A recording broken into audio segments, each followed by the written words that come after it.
Chapter 31, The weak have no right to speak. Why? Echoed the examiner with a cold smirk. Do any of you have the right to ask? Han Jijian was not flustered by the examiner's rebuttal. With his usual level-headedness, he said, "Isn't the test over?" The examiner at the start had stated very clearly that once we reached the finish line, the speed and stamina test would be over. So we have the right to refuse your command. Han Jijian knew that everyone was already on their last legs, some were even having trouble standing, only staying upright out of sheer bullheadedness. Leaving aside attacking the examiner, they may not even be able to take even one more step. The examiner looked at Han Jijian, and there was a trace of approval in his eyes. This child was calm and analytical, not easily swayed by an opponent's show of force. In addition, he could defend his stance with evidence, displaying solid logical thinking, and was good at catching on to key points and discovering the logical flaws in other people's speech. Overall,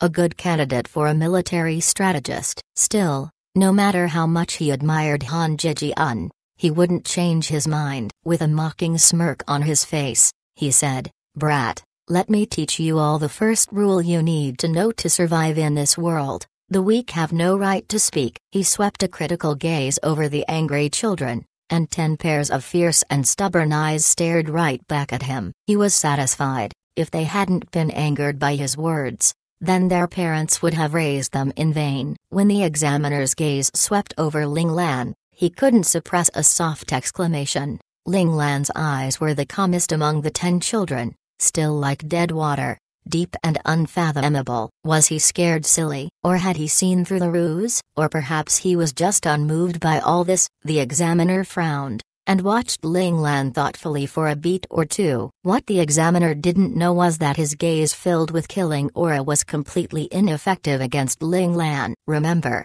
Ling Lan had grown up under the crushing pressure of number one's presence. In contrast, this kind of superficial scare tactic was really nothing to Ling Lan. Reining in his curiosity towards Ling Lan, the examiner's face turned sly, and with an evil grin on his face, he said, "You all can choose to ignore my command. However, your results for the speed and stamina test.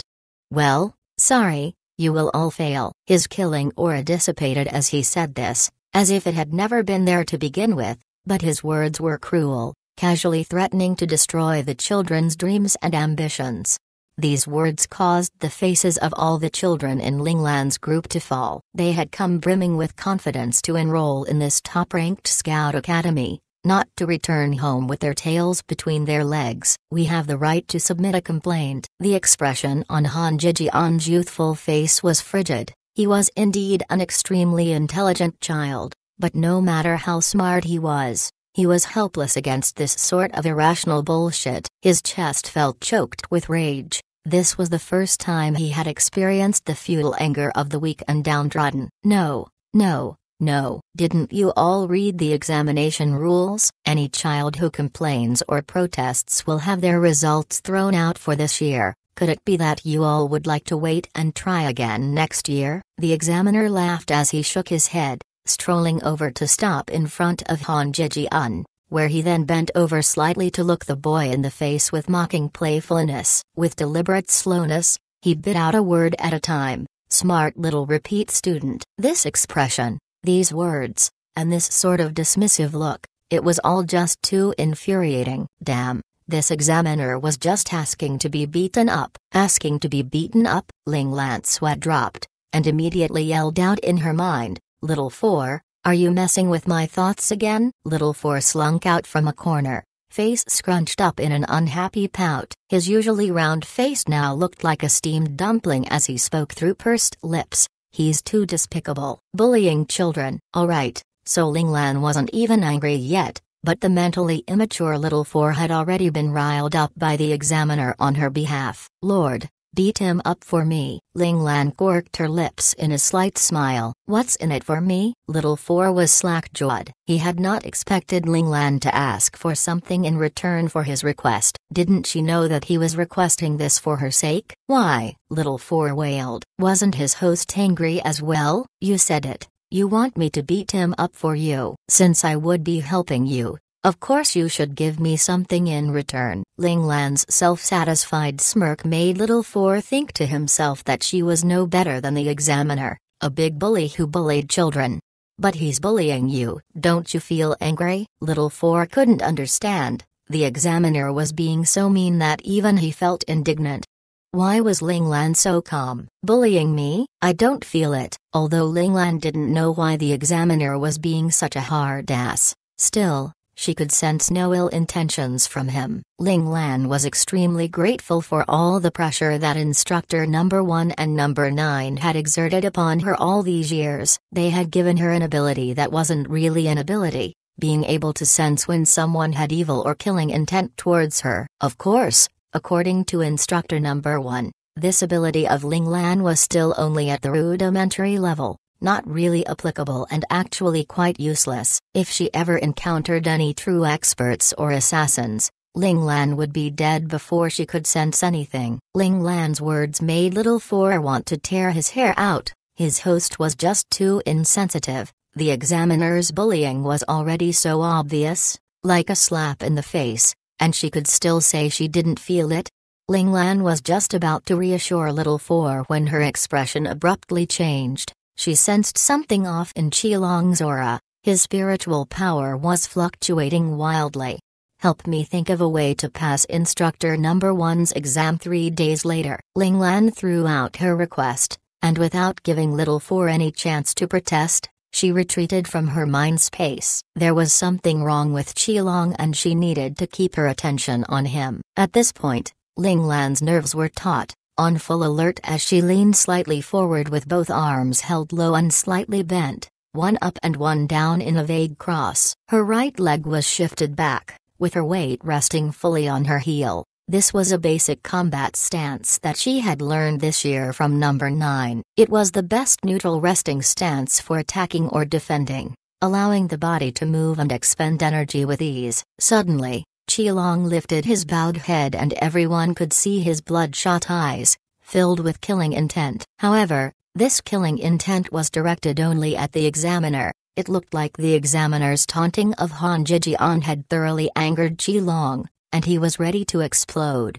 The examiner sensed Qilong's killing intent and leapt backwards with some surprise in his eyes. But by the time he landed, his entire demeanor and stance had changed, and all his eyes held was the anticipation for a fight. Hollering loudly, Qilong shot forward like a torpedo, swinging his tightly clenched fists at the examiner. There was a loud crash and then dirt went flying, blocking everyone's vision. Could it be that Qilong had actually hit the examiner? Did he throw the examiner to the ground? The other children couldn't see anything clearly and could only look at one another helplessly. Only Ling Lan had a solemn expression on her face, her brows slightly raised. Though the others couldn't see what had happened due to the dust, Ling Lan had seen everything. Little Four had displayed everything that had occurred between Qilong and the examiner in her mind, bypassing the problem of the dirt and dust entirely. Chapter 32, Ling Lan makes a move. Qilong's punch had missed.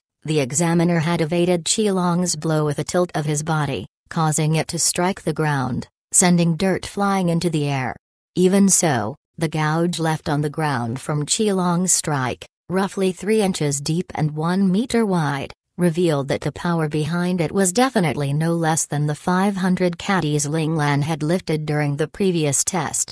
It was impressive that Qilong could achieve 500 caddies worth of strength with just his own power. This was obviously a purer and more direct reflection of strength as opposed to Ling Lan's performance due to the circulation of qi.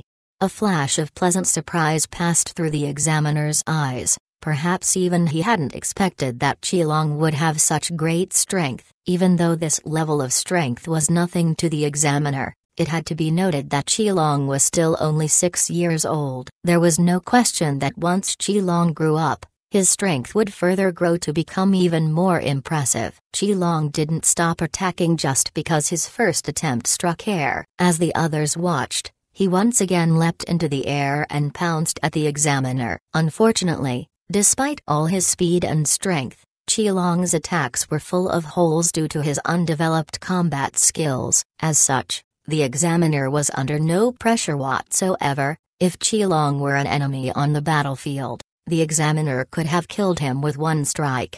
As the dust and dirt drifting through the air finally dissipated, the group could finally see the battle between Qilong and the examiner. They looked on as the examiner blocked all of Qilong's attacks using just a single hand. Luo Lang lowered his voice and said to Ling Lan, "I'll go and help Qilong. We'll count on you to hit the examiner." With that said, he jumped into the fray without waiting for a reply from Ling Lan, using all his might to send a punch flying towards the examiner's face. Luo Lang's attack forced the examiner to bring out his other arm, and his previously stationary body also begun to move. For a while, the three fought to a stalemate. Although Luo Lang had spoken very softly, all the surrounding children had still heard what he said. All of a sudden, the trembling in their bodies diminished as they all turned toward Ling Lan with expectation in their eyes, hoping that she could do as Luo Lang said and hit the examiner. Fine, so the examiner's taunts had thoroughly roused the children's hatred, drawing it onto himself, and the level of this hatred wasn't low, which was why they collectively wished for him to get hit several times so they could vent their anger. Thanks to Qilong's attack, Han Jijian had regained his usual composure, and he now noticed that Ling Lan was the only one among them that was standing steadily. Although his stance was a little strange, it was oddly pleasing to the eye, making one feel that it was natural to stand that way. Though Han Jijian didn't know what that stance was, he could still tell that it was definitely some sort of amazing combat art. The children's expectant gazes made Ling Lan feel the pressure even more keenly, as if it was pressing down upon her like a mountain. She couldn't take their heated gazes and so turned to face the spot where the three combatants were. Her face twitched minutely as she thought sullenly to herself, why did they all think she could hit the examiner? Could it be that they all knew that she had a learning space in her mind? Of course Ling Lan knew that this was impossible. These kids had entrusted their hopes to her solely because she was the only one among them who could still move. Naturally, if she could really hit the examiner then that would be the best, but even if she failed, well, alright, they didn't really have high hopes to begin with anyway. This whole attempt was just a shot in the dark. To succeed, they would really have to have the devil's own luck. On the other end, the examiner had figured Luo Lang out after fighting him for some time. Although his strength wasn't as much as Qilong's, it was still decent, probably around 100 catties. However, his physical fitness was clearly worse. Fighting up till now, Qilong's attacks only became fiercer and fiercer, while Luo Lang's breathing was showing signs of becoming irregular just after several attacks. Still, the examiner also knew that Qilong's current condition was rare. He had pushed past his limits to bring out his latent reserves of energy. In all these years, the examiner had never seen a child who could break past his own limits without outside stimulation from agents. It had to be said that Qilong was truly talented. Suddenly, he felt a chill seep out from his bones. His battle experience warned him of danger, and without even having to think, his body jerked to a stop on the balls of his feet, and he used the energy generated from his momentum to change directions and leapt back 2 steps. But it was too late. Before his eyes, a small, delicate white fist appeared, on the verge of hitting his face in the next second. In the end, the examiner was still the examiner. He crossed his arms within this split second, successfully blocking this seemingly sweet and harmless little fist, which was actually filled with killing intent. The two made contact with a resounding clap, and the examiner felt a huge wave of energy surge towards him. His body, which had yet to find stable footing, was once again forced to take a few steps back. Meanwhile, borrowing the energy from the rebound, Ling Lan somersaulted through the air and landed securely between Qilong and Luo Lang. She was still holding that odd basic combat stance, ready to launch her next attack. The examiner's demeanor turned serious, all traces of his earlier playfulness gone. He looked at Ling Lan standing there in the middle, and he could actually feel cold sweat breaking out along his back. Who'd have thought that such a skilled fellow was hiding among this bunch of kids? He even knew how to hide his killing intent until the final second before revealing his fangs. If it weren't for the fact that he had spent many years on the battlefield, gaining much experience and honing his reflexes, he would have certainly been hit by that last move. And although he wouldn't have taken much damage from it, losing face would have been unavoidable. He cursed silently. Where did such a freakish talent come from? The boy looked so soft and fragile on the outside, with his delicate face and clueless expression. No matter how you looked, he simply looked like a cute, naive, and innocent little boy who couldn't hurt a fly. And yes, although he had felt that there was something strange about the boy from the start, Qilong's sudden attack and subsequent performance had grabbed all his attention, leaving the boy to fade into the background. He would never have thought that this kind of unassuming child would almost make him crash and burn. Ling Lan's unexpectedly strong display thrilled the surprised children. They would never have guessed that Ling Lan would be able to push the examiner back several steps with just one punch. Could it be that their hopes would really be realized?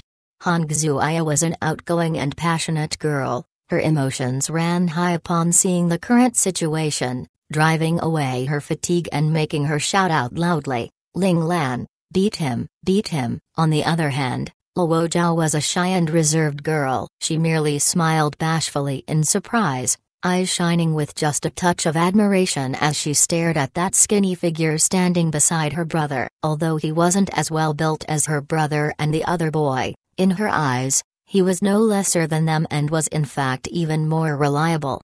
Ling Lan didn't know that she had unknowingly caught the budding heart of a pure young girl, romantic feelings twining around her in mistaken adoration. Oh, what a mess.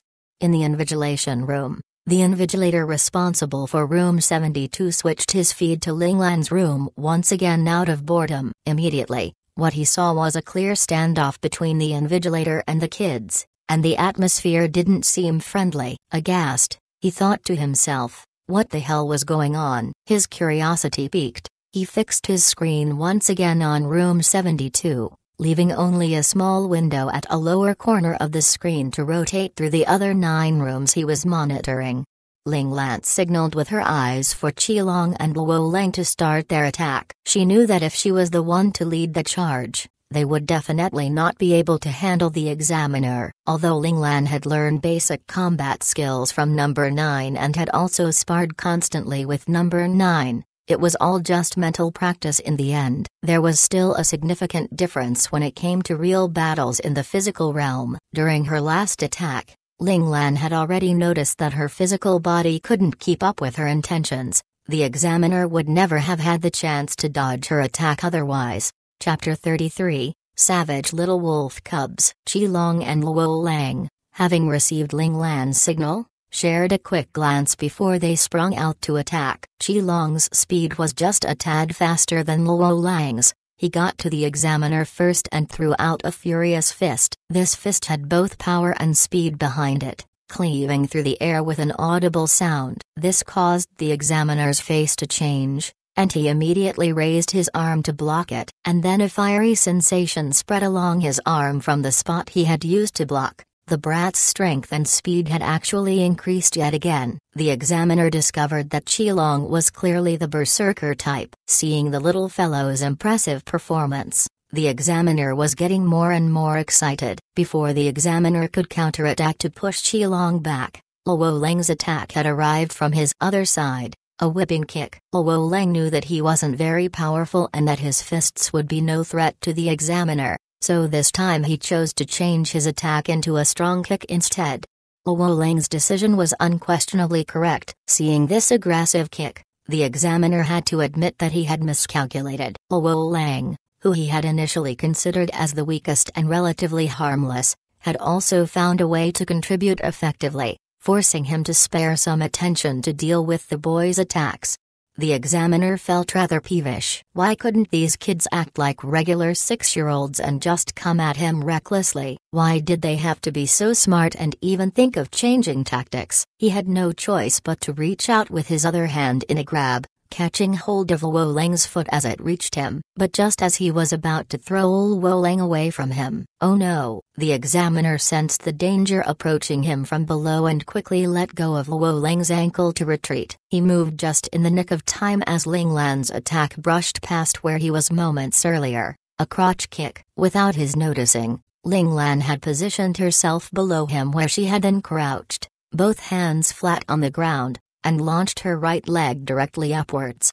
In that direction was the place that men were most afraid of being injured. The examiner, fortunately, noticed in time, managing to dodge Ling Lan's terrifying attack by a hair's breadth. Damn, that was savage. As the examiner landed, a shudder passed through his heart as his crotch tightened reflexively. Ling Lan straightened up, face cool and expressionless, as his gaze swept across the examiner's lower half with some trace of regret for the near miss. Seeing this, the examiner couldn't help but retreat another 3 steps, putting some distance between him and Ling Lan's group, before he felt a little safer.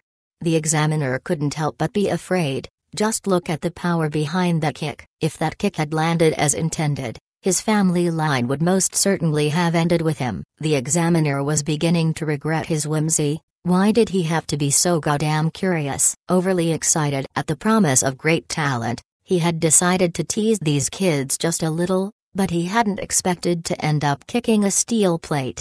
These were not the adorable children they appeared to be. They were actually savage little wolf cubs in sheep's clothing. The examiner could almost cry, but still, he liked them. The examiner looked at the 3 children before him, each with varying expressions on their faces, regardless if they were wild, Qilong, angry, Owo Lang, or cool, Ling Lan. Their expressions couldn't hide the sheer tenacity in their bones as well as their savage natures. The smile at the corner of his lips deepened. Any soldier would be overjoyed in the face of such promising young talent. Haha, Examiner 072 is in deep shit. The invigilator couldn't help but jeer as he watched the proceedings up to this point. He hadn't missed how flustered the examiner had been in that last encounter. The superintendent, who was just passing by on his rounds, overheard him speaking and looked over. When he saw that it was that officer who reported room 072 earlier,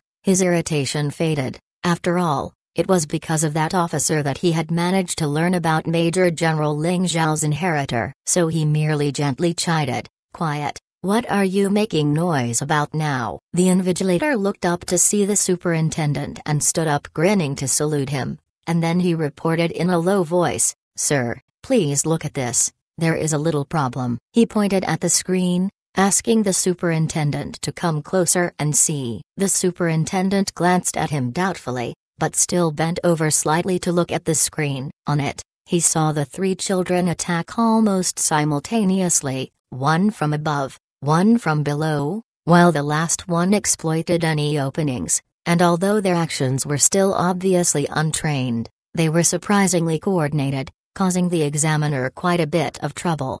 That's strange. What is Examiner 072 doing? He should just take them down. The superintendent couldn't understand. He just subconsciously assumed that that would be an easy thing for the examiner to do against 2 or 3 little brats. "Sir, take a closer look at this child's movements." The invigilator had watched for a longer time and so had sussed out part of the problem. The superintendent knew that the invigilator wouldn't mention something for no reason, and so continued to peer at the screen intently.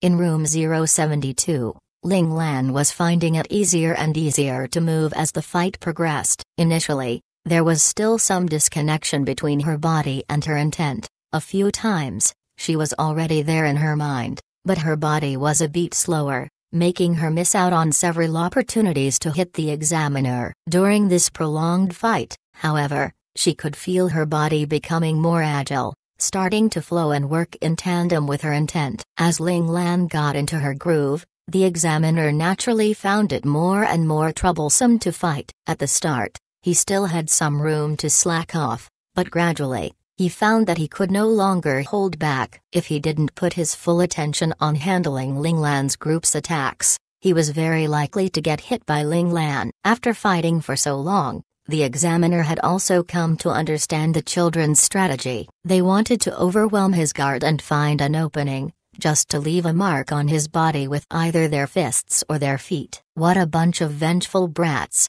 The examiner thought to himself helplessly. He'd never have thought that a simple joke would cause the children to become so dead set on hitting him. The examiner could only keep warding them off. He couldn't really hurt them after all, could he? Even if the military didn't sanction him for it, he would also be unwilling to do so. I mean, just look. These 3 kids before him had such great potential. The examiner was not at all anxious. He had all the patience in the world to wait them out. A veteran soldier would never lack for patience. Otherwise, they would never have survived the battlefield. These kids were already on their last legs to begin with. He believed that it wouldn't take long for them to run out of energy completely. At that time, they wouldn't be able to do anything even if they had more tricks up their sleeve. Sure enough, just as the examiner predicted, the children couldn't fight on for much longer. Luolang was the first to run out of energy and was grabbed by the examiner, and thrown back into the middle of the other students where he remained slumped,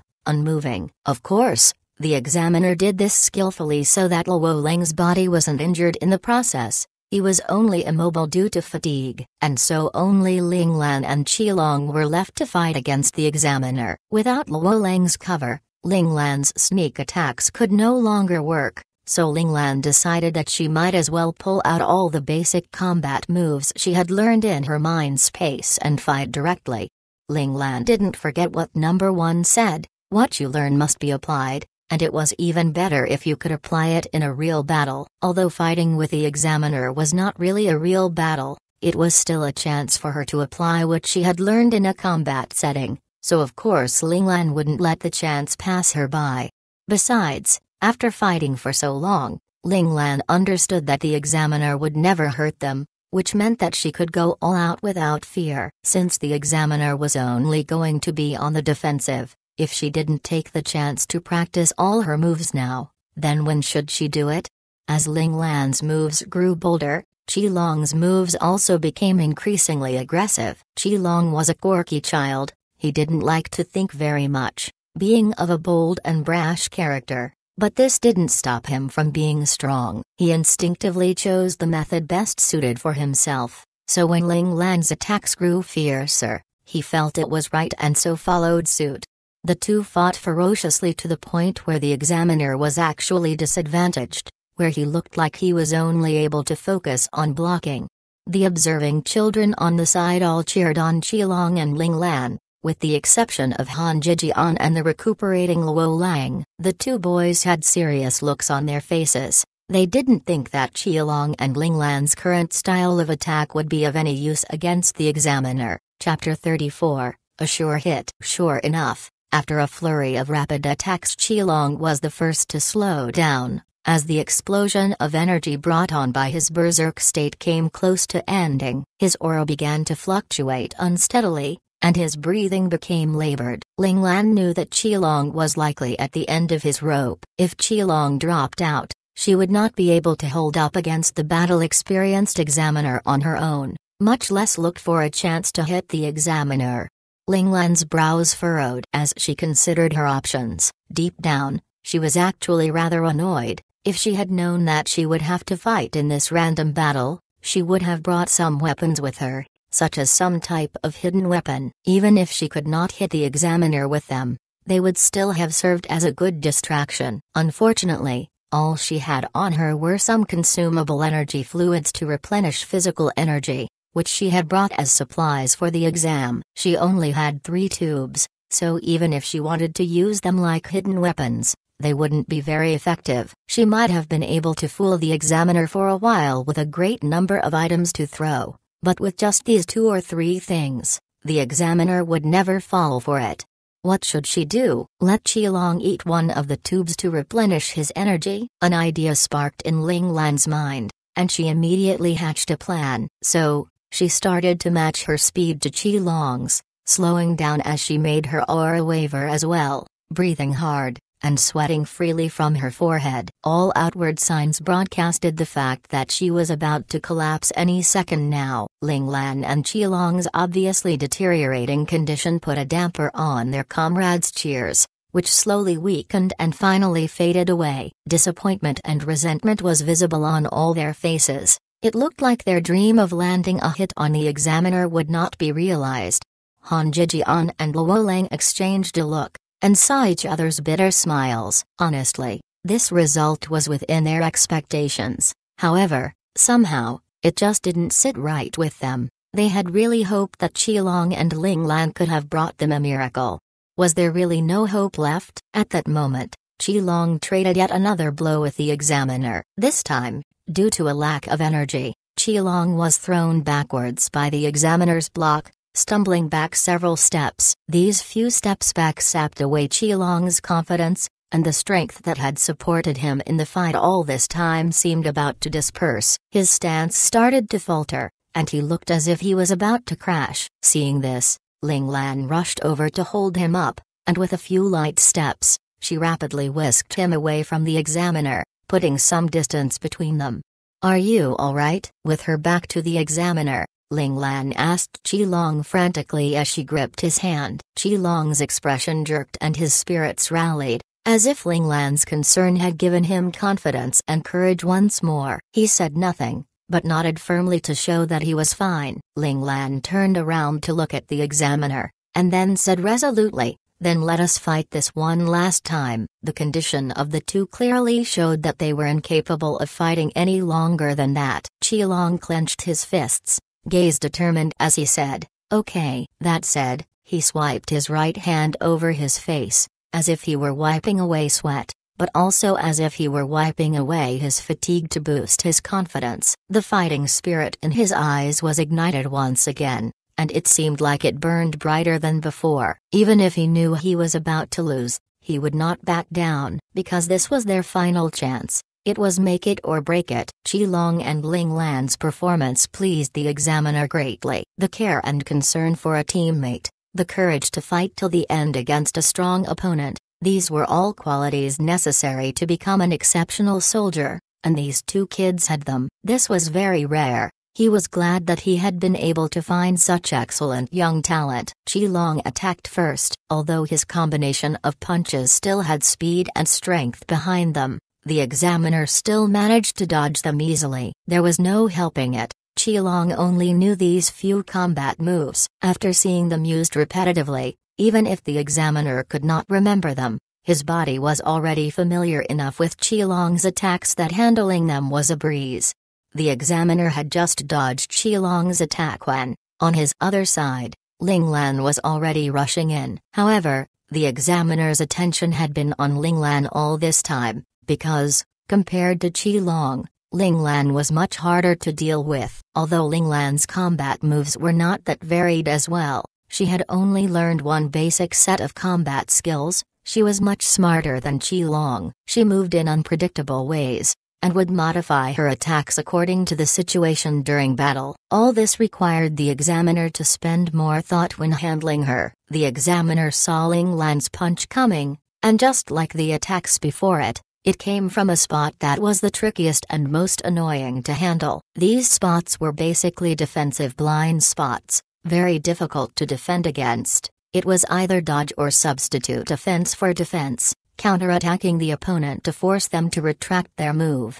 Without having to think about it, the examiner pushed a palm out in return, aimed at Ling Lan's chest. His arm was longer and his palm was wider. Even as a counterattack, he was certain that his attack would reach Ling Lan first. And in their earlier encounters, Ling Lan had always reacted as he had hoped and gave up on her attacks. After all, continuing on stubbornly when you knew that your attack would be fruitless would only get yourself hurt, while your enemy would remain unharmed. A smart person would never do such a stupid thing. It was then that an accident occurred. Ling Lan didn't dodge but continued to press forward, and then, a figure appeared in the path of his palm hurtling towards Ling Lan. It was Qi Long.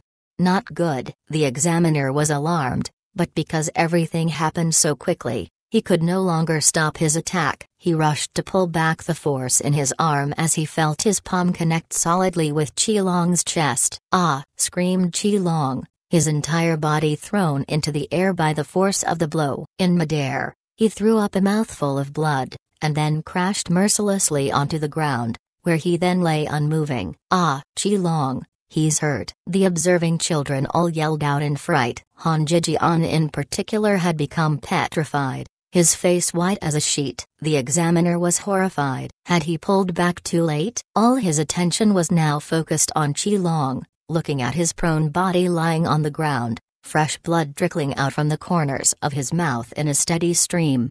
How did this happen? Could it be that he really hadn't managed to pull back in time, and had struck Qilong with full force? Had he injured his internal organs? The examiner's thoughts were a mess, with no mind to spare for other matters. All he could see was Qilong's body on the ground, spewing blood. Bam! The loud sound of a strong fist hitting flesh rang out abruptly, and the examiner was sent flying by a large surge of energy, falling to the ground in a heap.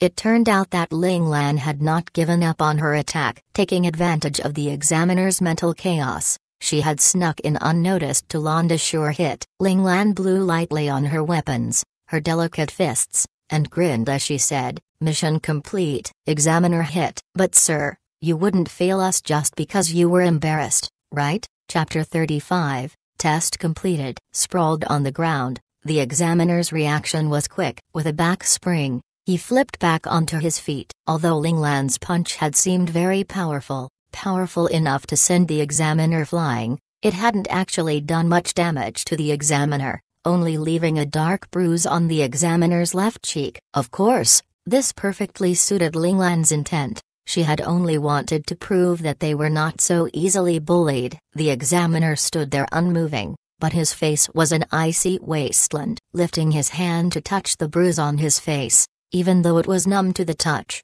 he felt an inexplicable hurt welling up from his heart.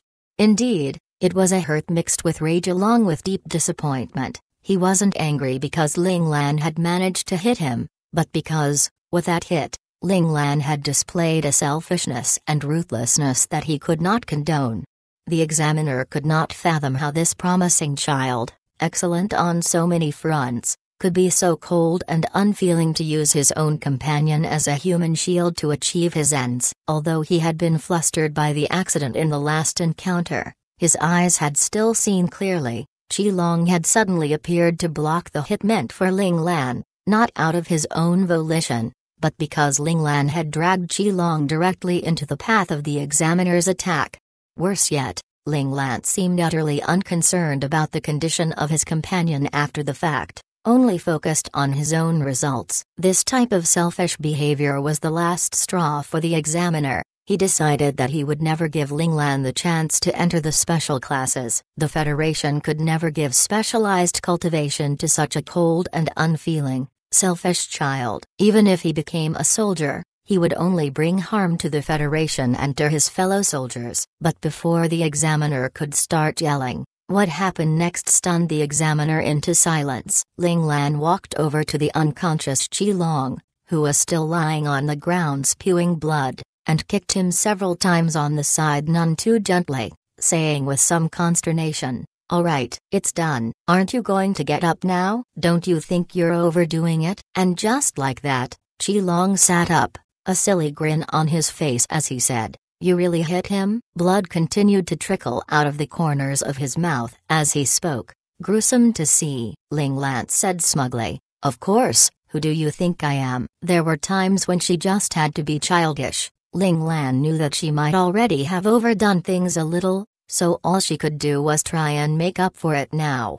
Qilong nodded repeatedly in open admiration as he said, "Yup, Ling Lan, you're definitely stronger than me." That said, he continued eagerly, "Didn't I act really well though?" Ling Lan nodded easily without much sincerity, even going so far as to pat Qilong on the head to humor him. All right, so Qilong's current demeanor was just too much like those loyal dogs she was familiar with in her world 10,000 years ago. That earnest begging look was just too adorable that she couldn't help but to reach out and pet him. The straightforward Qilong had no idea he was being patronized by Ling Lan, nor did he know that his image in Ling Lan's mind had been relegated to adorable. He happily scrambled off the ground after being praised, licking at the dried blood stains at the corners of his mouth. With some regret, he said, "Such a shame we had to waste so much energy fluid. This taste is awesome. I've never tasted such tasty energy fluid." Ling Lan rolled her eyes internally at his words, thinking, of course it was delicious. That tomato-flavored energy fluid was the result of her hard research. How could he compare it to other energy fluids? Thinking of the original taste of energy fluids, Ling Lan's body shuddered reflexively. That taste was really not for human consumption. Probably even the cats and dogs of 10,000 years ago would not touch it. Ling Lan was not someone who would mistreat herself. Since she couldn't stomach the taste of it, she decided that she would change it herself. With the help of Little Four, they finally managed to develop energy fluids in several fruit and vegetable flavors, and tomato was just one of those flavors. She had given Qilong that flavor because the coloring of that flavor also resembled that of tomatoes, a vibrant red, which would easily let others mistake it for blood, lending even more credibility to Qilong's act of getting injured. Looking at the lively and spirited Qilong bouncing around, Han Jijian's face finally returned to its usual color. He asked with some confusion, "What did you all do exactly?" When he had thought that Qilong was seriously injured, he had been too overwhelmed with panic to see what was going on. Han Jijian's question echoed the question the examiner had in his mind. Although he was still uncertain about the details, by now, he had figured out that he must have fallen into some trap set by the two brats before him. How unexpected that a battle-experienced soldier like him would fall prey to the schemes of two children. He wasn't at all angry, however. Instead, joy was coursing through him. The child that he had found most promising, with such impressive abilities, was really not as terrible as he had thought. Qilong heard Han Jijian's question and hurried to explain. "When I was thrown back by the examiner, Ling Lan came to drag me away. It was then that he gave me energy fluid, and when his back was to the examiner, he hinted at me to act, to pretend to be injured using the fluid." Still grinning widely, Qilong scratched the back of his head, sheepish at causing everyone to worry. "So, when the examiner hit me later on, I pretended to get hurt and faked being unconscious." The examiner looked at Ling Lan pensively, then suddenly barked out, "Were you not afraid of making an error? What if I hadn't been able to pull back in time?" Your plan could have easily caused Qilong to get injured, even destroy his future. Ling Lan looked puzzled. "Would you, sir, have made a mistake like that?" Implied was her utmost trust in the examiner's ability to control himself. Qilong just continued to grin, face still full of trust. Thinking of something, Han Jijian looked at Ling Lan with an obscure gaze, which contained some hint of admiration but also a trace of anger, but he very quickly returned to his usual stoicism. Ling Lan's words made the examiner splutter, but he really couldn't refute what he had said. He found that he had no idea how to handle this brat before him, but he had to admit that Ling Lan wasn't wrong. He definitely wouldn't have made such a mistake. If it weren't for the fact that Qilong's act had been too realistic, spewing blood and all, he would never have doubted himself. In the end, he was the one who had been lacking in self-confidence. The examiner chuckled dryly. To think that Ling Lan had shown him his own weakness. What a remarkable child. This boy was really too extraordinary, bold as brass, yet attentive to details, and vicious in a fight. Scarier still, he had charisma, being able to convince others to join him easily. Qilong and previously Luo Lang, though both strong themselves, had put their trust in Ling Lan unequivocally, letting him decide everything. And lastly, the boy had used strategy to expose the weakness in his heart. The boy had understood that he would never hurt them, so if someone got injured during the fight, he would certainly be disturbed, thus revealing an opening in his defense. The examiner sighed and shook his head. Children these days were certainly not easy to fool. Rather huffily, he said, "This time, you all pass." The examiner's words caused all the children to jump up in happy excitement. This meant that they had qualified to become students at this Scout Academy. Of course, whether or not they could attend the special classes was still to be decided. That would depend on the final score given by the examiner. Once the scores of the 4 exams had been totaled up, the first 100 students would be taken into the special classes. The examiner ignored the students celebrating before him, focusing instead on turning on his communication device to press the button marking the completion of the test. Chapter 36. Becoming a Boss. The originally overcast sky cleared up in an instant as Ling Lan saw the surroundings blur around her. Once she could see clearly again, she found that she was now standing on a sandy plot of land while the original racetrack was nowhere in sight. This sudden change shocked all the children, who could only stand there gaping in surprise. Where they stood now was no longer the outdoor field they had been seeing. It was actually a 700-800 square meter enclosed room. There was nothing in the room except a wide expanse of space covered in sand and dirt. Due to the simulation of rain in their test and their running all over the room, the ground was now a disgusting muddy mess. Meanwhile, the roof above had numerous sprinklers equipped, packed tightly across the ceiling and spread out to every corner. They were most likely the source of rain during the test.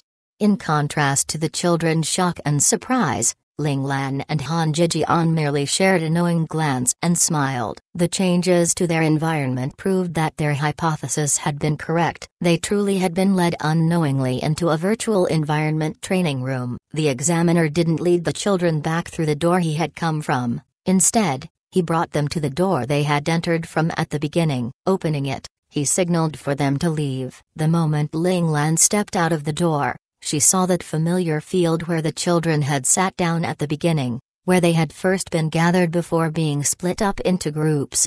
Ling Lan understood now. She looked back to see the examiner standing on an empty racetrack, nodding at them in farewell. At this moment, his expression was no longer strict and foreboding, but instead contained some trace of humor. Finally, he turned to leave, walking further and further away until he disappeared at the end of the racetrack. Apparently, the virtual environment mode of these rooms had already been activated while they were outside. When the staff members had brought the different groups of children one by one to the track to prepare for their test, they were actually bringing them into separate rooms.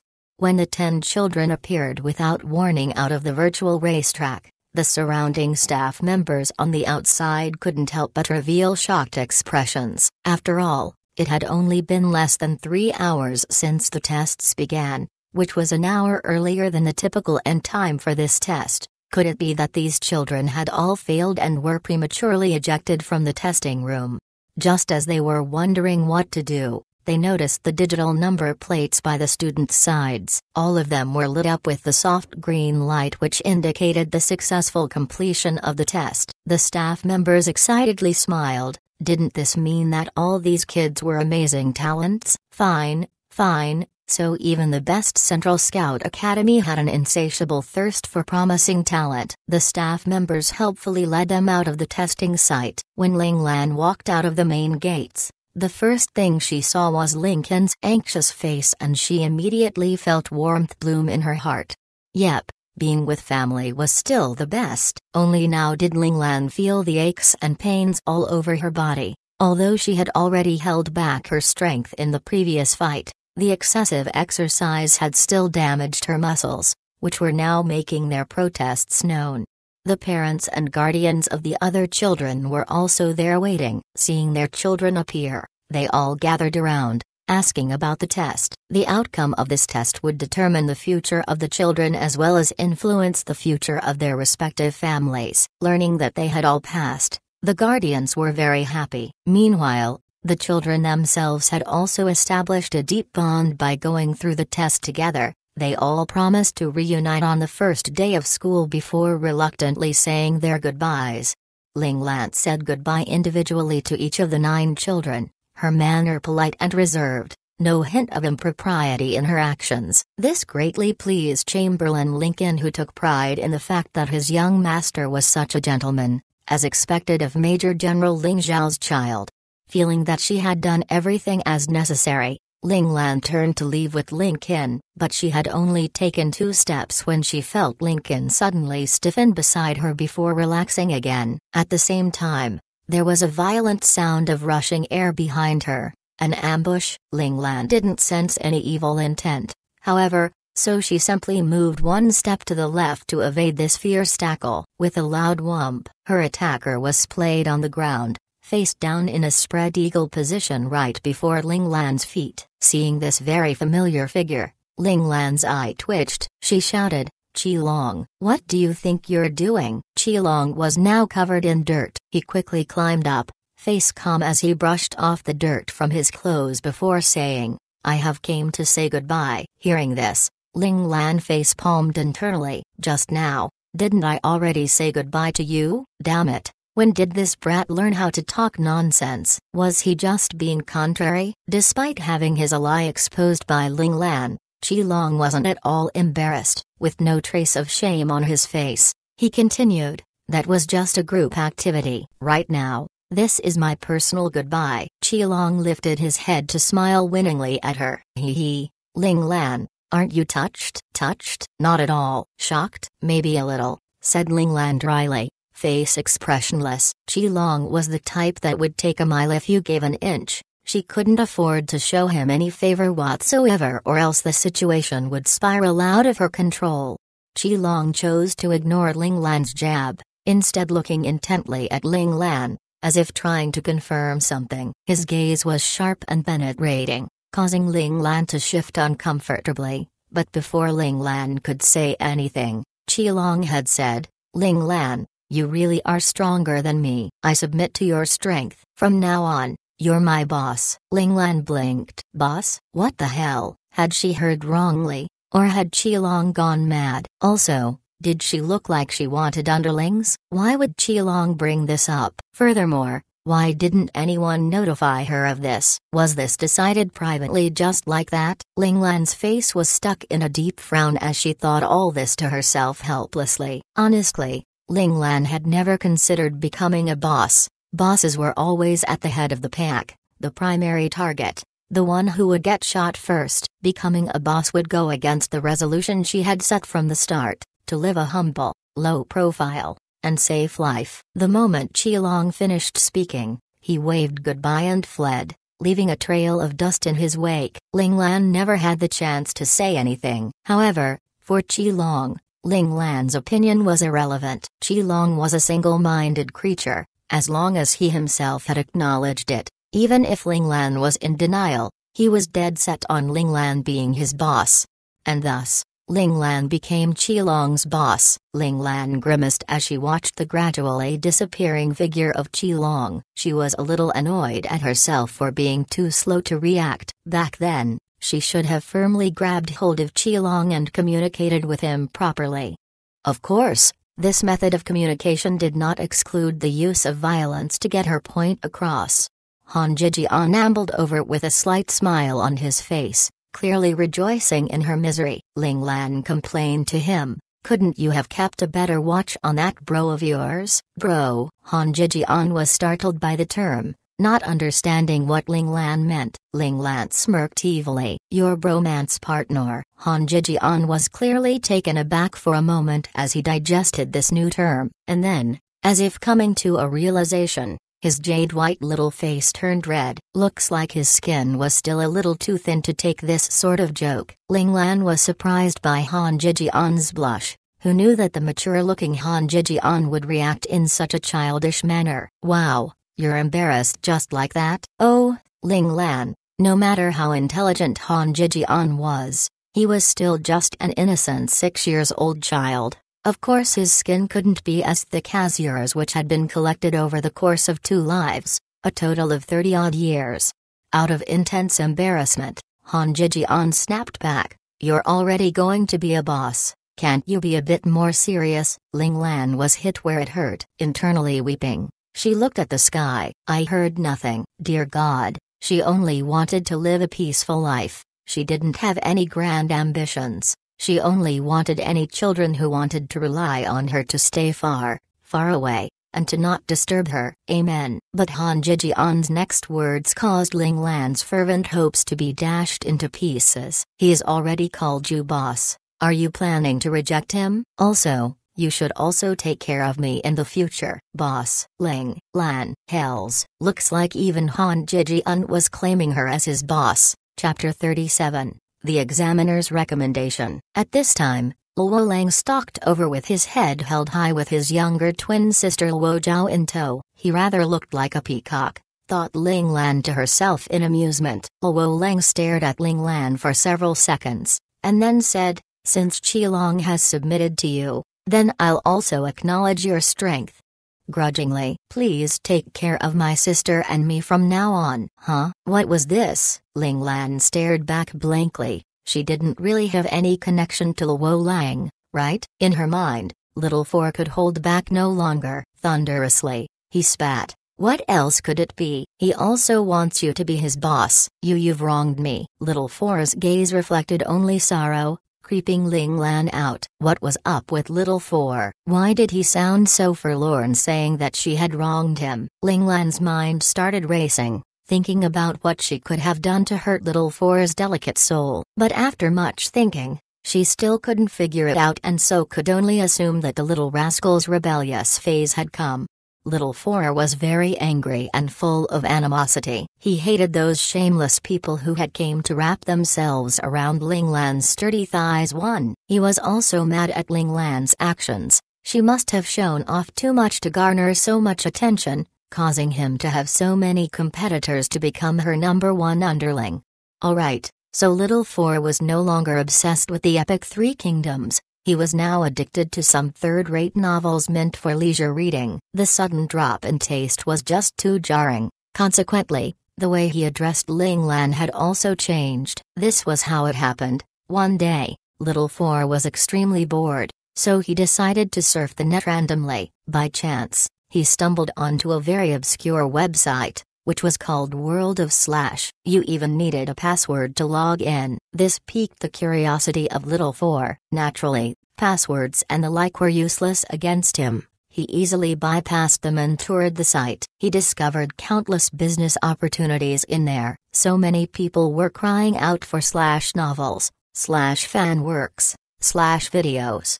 And they were willing to pay for them. Little Four's greatest goal right now was to earn money. How could he let such a golden opportunity slip by? Although he wasn't certain his database had Slash fanworks or Slash videos, Little Four was confident that his database would at least have some Slash novels. Putting aside the other things in his database, the sheer amount of novels he had in there was staggering. When Little Four searched his database, sure enough, the novels tagged as Slash were almost more than he could count. This was all the fault of Ling Lan's indiscriminate selection of reading material in her past life. Little Four was ecstatic. He could already envision the Squarehold brothers two pouring in. Little Four also found that the more words a novel had, the more money it was worth, so after some picking and choosing, he chose to publish the rather long Reincarnation in a Time of Armageddon, The Rise of the Cannon Fodder. Of course, he was also very curious to see what these Slash novels were about,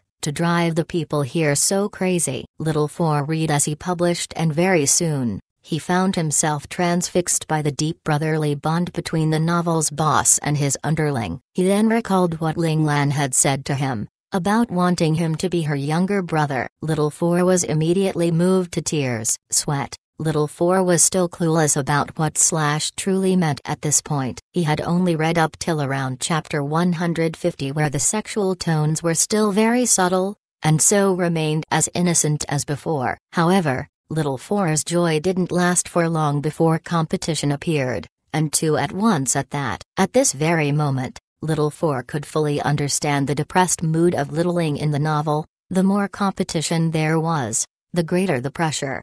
Should he treat his boss better in the future so that his number one position wouldn't be taken away? Little Four started to think hard about the issue, unaware that his internal courtship was starting to heat up unnaturally once again. Let's leave aside Little Four wild imaginings and meaningless jealousy, as well as Ling Lan's concerned amusement about it for now. After the examiner for room 072 escorted the children out, he immediately contacted the invigilation room. In the invigilation room, the superintendent had been watching when the examiner hurt Qilong by mistake and his brows had locked tight in a frown, and it only got tighter as he saw Ling Lan send the examiner flying. Only when Qilong stood up at the end, apparently unharmed, did his brows relax. Seeing the examiner's contact request, he accepted without waiting for the invigilating officer to do so. Not allowing any room for the other to speak, he bellowed, "Number 413,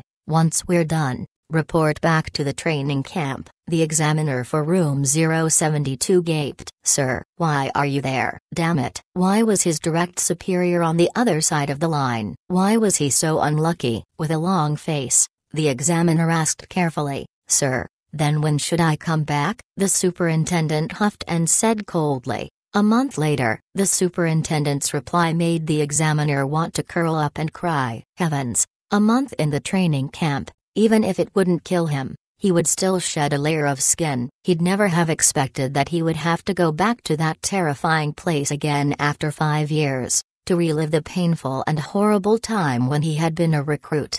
"What, you have something to say about that?" asked the superintendent, tone silky with an undertone of threat. "No, sir. Not at all. I have nothing to say." The examiner immediately stood up straight and answered loudly. He knew his superior officer well. If he displayed any hint of hesitation, his punishment would be doubled right away. He had no intention of letting a month's worth of punishment become 2 or even 3 months within the blink of an eye. Good. Was there anything else? The superintendent was satisfied by the examiner's attitude, and so prompted him to explain why he had called to begin with. The examiner collected himself, and stated formally, "I would like to recommend several children for the special classes." "Oh?" The superintendent's lips quirked up in a small smile as he waited for the examiner to elaborate. "Yes, in my opinion, those children are all very promising," said the examiner after some thought, "but I'm especially taken by 0723, 0724, 0725, and 0729. "How so?" 0723, good foundations, with extraordinary strength for a child. His reflexes are also excellent, and better yet, he can think on his feet in battle to the extent that he could be considered a cunning tactician. If we cultivate him intensively, he will definitely become an intelligent strategic type warrior." The examiner's eyes sparkled as he described his observations of Ling Lan, clearly showing how much Ling Lan's performance had captured his heart. 0724, his physical fitness is definitely on a non-human level. He actually managed to break past his body's limits all on his own. He is a true prodigy. As long as the Federation provides focused cultivation, he is very likely to be the next in-mecha operator. By the time the examiner got to the last part of his report on Qilong, his face was flushed with excitement. The examiner couldn't be blamed for losing his composure. Aside from Major General Ling Zhao, no one had managed to rise up to the challenge of becoming an in-mecha operator during the past 10 years. And now, he could actually see a glimmer of hope in Qilong. How could he not lose control? An in-mecha operator, is it? Was 0724 the only potential candidate? The superintendent's gaze was complicated, shaded by his eyelids, hiding away his true thoughts. 0725, cool and level-headed, with commendable logic and an analytical mind. He is definitely an excellent staff officer in the making. I recommend that we focus his training in this direction. The Federation not only needed hot-blooded warriors unafraid of death, but also staff officers capable of planning and taking command, who could deploy strategies from thousands of miles away. 0729 seems weaker than the other 3 in comparison. However, he has an unyielding spirit. If we place him together with the other 3, this attitude of his could push him to become an excellent soldier. As impressive as the others, the examiner systematically laid out his thoughts on the 4 children and then silently waited for his superior officer to make the final decision. Chapter 38, Who's the Opponent? After several long seconds of wait, the superintendent's calm voice was transmitted through the communication device. "Your recommendations have been approved. As for the reward for your recommendations, you'll receive them after you rejoin the troops." With that said, the connection was severed without waiting for the examiner's reply. Although the examiner had been mercilessly hung upon, he wasn't at all unsatisfied. The tight expression on his face loosened, and the hints of a smile could be seen. He rubbed off the sweat marks on his forehead and breathed a silent sigh, thankful that he had managed to survive his demonic team leader and, of course, pleased at his own penetrating insight. He had initially thought that this assignment at the Scout Academy was just a forced break for soldiers like him, something to spice up their routine while providing them with some extra pocket money. He hadn't expected that he would be so lucky as to find such promising young talent, earning him additional recommendation rewards which would actually influence his career progression. However, He was a little puzzled. Why did even his own demonic team leader get assigned to monitor this test? What the hell was going on here? The examiner for Room 072 was part of the Federation's Special Mecha Forces, a member of the Bladed Special Ops Team, number 413. This time around, his team had just returned from the battlefield. But before they could settle down and rest, they had received military orders to go to the Central Scout Academy to oversee this year's enrollment tests, the final 2 events. He still remembered that back then, all the team members had been dumbfounded. After all, they were all considered bloodthirsty killers on the battlefield, and now, just like that, they were expected to switch from being butchers to being nannies to coddle a bunch of kids. Of course, as the commander of the Mecha Special Forces, their demonic leader, that is, the superintendent, this was just the rank they used in public. The true rank was only known within the military workings. That had been on the other end of his communication device earlier, had protested this assignment, but had been summarily ignored, resigned. Their commander could only send out the Special Ops team to become examiners. Still, he hadn't expected the commander himself to be physically present as well. The superintendent, who was also the commander of the Special Forces, shut down his communication device and then said to his subordinate invigilation officer, number 137, "You'll be responsible for this. Arrange it so that the 4 of them enter the special classes, and their results must be average there." Number 137 blinked, confused. Huh? The superintendent swept an icy gaze at him, but though number 137 did not make any further noise, his face was full of curiosity as if he really wanted to know what was going on. The superintendent rubbed his forehead wearily. Why were all his subordinates such curious people? 413 was one, and 137 was another. The tree that grows above the tree line. If their results are too good, it'll do more harm than good, explained the superintendent simply. 137 was a hacker. If he didn't give him an acceptable answer, he'd go looking for one himself and may cause all sorts of trouble that way. 137's curiosity was appeased after receiving an answer, so he grinned and said, "Roger that, sir. Leave everything to me." "Oh, so now he's satisfied he'll call me sir?" The superintendent rolled his eyes and threw a pointed glare at the offbeat 137 before walking away from him to continue supervising his other subordinates as they worked. All right. So just within this short period of time when he had stopped to chat with 137, there were already several officers who had begun yawning in the invigilation room, and some had even slumped forwards and fallen asleep. Did they really think this commander of theirs was a lowly superintendent, actually daring to act so slovenly in front of him? The commander of the Special Forces smiled sinisterly. He wouldn't allow his soldiers to be so unfocused and to lower their guards so casually, even though there was no real danger in this small Central Scout Academy. "Attention!" he hollered. The entire invigilation room was immediately thrown into disarray, and the sound of howls and wails could be heard. The demonic leader would discipline his soldiers, and he wouldn't show mercy regardless of location. Meanwhile, on Ling Lan's end, she finally reunited with her mother Lan Luofeng under Chamberlain Lincoln's lead. Lan Luofeng anxiously asked, "Baby, did it go well?" If she hadn't been worried that Ling Lan's gender would be exposed at school, Lan Luofeng would actually care not one whit how her daughter did in the exams. She had never intended for Ling Lan to be a great soldier to begin with. Ling Lan smugly replied, "Of course. Who do you think I am?" The self-confidence writ all over her face lay Lan Luofeng's worries to rest, and she too smiled along with Ling Lan, for the sake of her mother's happiness. Ling Lan was used to acting cute and playing the child. However, her efforts weren't in vain. Lan Luofeng, who had originally been overwhelmed with sadness at her father's passing, had slowly shifted her focus onto Ling Lan and had slowly regained her spirits. Hope had rekindled in her eyes as the sadness became muted.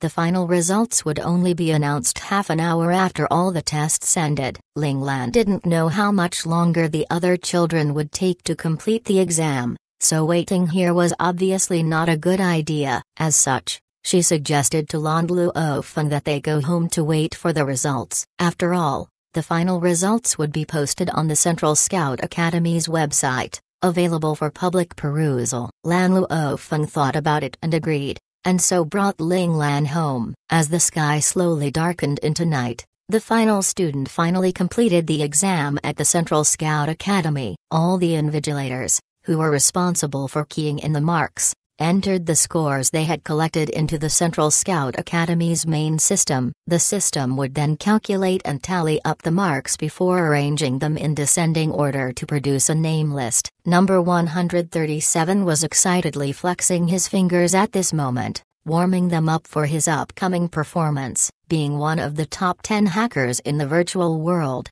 he must definitely accomplish the mission his commander had assigned him flawlessly. In Ling Lan's home, Lan Luofeng was seated before a large screen, patiently refreshing the Central Scout Academy's website again and again, waiting for the announcement of the final results. Meanwhile, Ling Lan was lying down on the couch, talking with Little Four in her mind. Little Four, can you go online from this position? Ling Lan asked worriedly. She knew that Little Four could access the internet wirelessly within a certain radius. Little Four looked like he had everything under control. No problem. Even a little further is fine. Little Four, I only want you to enter the Central Scout Academy system to ensure that I can enter the special classes. Don't go and do anything else, reminded Ling Lan. Although Ling Lan was confident, she had still decided to let Little Four keep a lookout for her results, just in case. It wouldn't do for someone else to mess around with the results after all. It had to be said that Ling Lan was very cautious. 137 managed to infiltrate the Central Scout Academy's main system successfully. However, his entry didn't go unnoticed by the watchful Little Four. Someone really did show up. He's gonna die. Little Four was incensed. This sort of action was like waving a red flag at a bull. Remember, he was like a god on the web. Who was it that dared to challenge his authority? Ling Lan sensed Little Four's anger and hurriedly asked, "What's happening, Little Four?" Little Four pouted as he huffed. Someone has infiltrated the system. It looks like he wants to change your scores. Let me get rid of him now. Little Four looked like he already had his knife sharpened and ready to slaughter the poor invader. Wait, no hurry. Let's see what he wants to do first. Also, can you track his location? Ling Lan was very calm. Stopping the other prematurely wasn't going to solve the problem and would just alarm the opponent. It would be wiser to just observe for now, and try to figure out the other's background. Ling Lan liked to know all the facts before acting, but if the opponent really seemed to harbor evil intentions, of course she wouldn't choose to be merciful. Chapter 39, Modifying the Scores. In the mind space, Little Four acknowledged Ling Lan's reminder out loud and then became silent and unmoving. Ling Lan knew then that Little Four's consciousness had already gone into the virtual network, leaving behind an empty shell. 10,000 years worth of technological advancement, as well as the emergence of spiritual power, had greatly changed the methods and approaches of modern-day hackers. Becoming a hacker nowadays was no longer a purely learned skill. It also required some natural hacking talent. This talent referred to human spiritual power and the ability to disguise and hide one's true self. The assessment to categorize spiritual power could only be done after the age of 10, because that was when the spiritual power of a child matured and started to evolve into different types, which would determine the direction of their development and cultivation.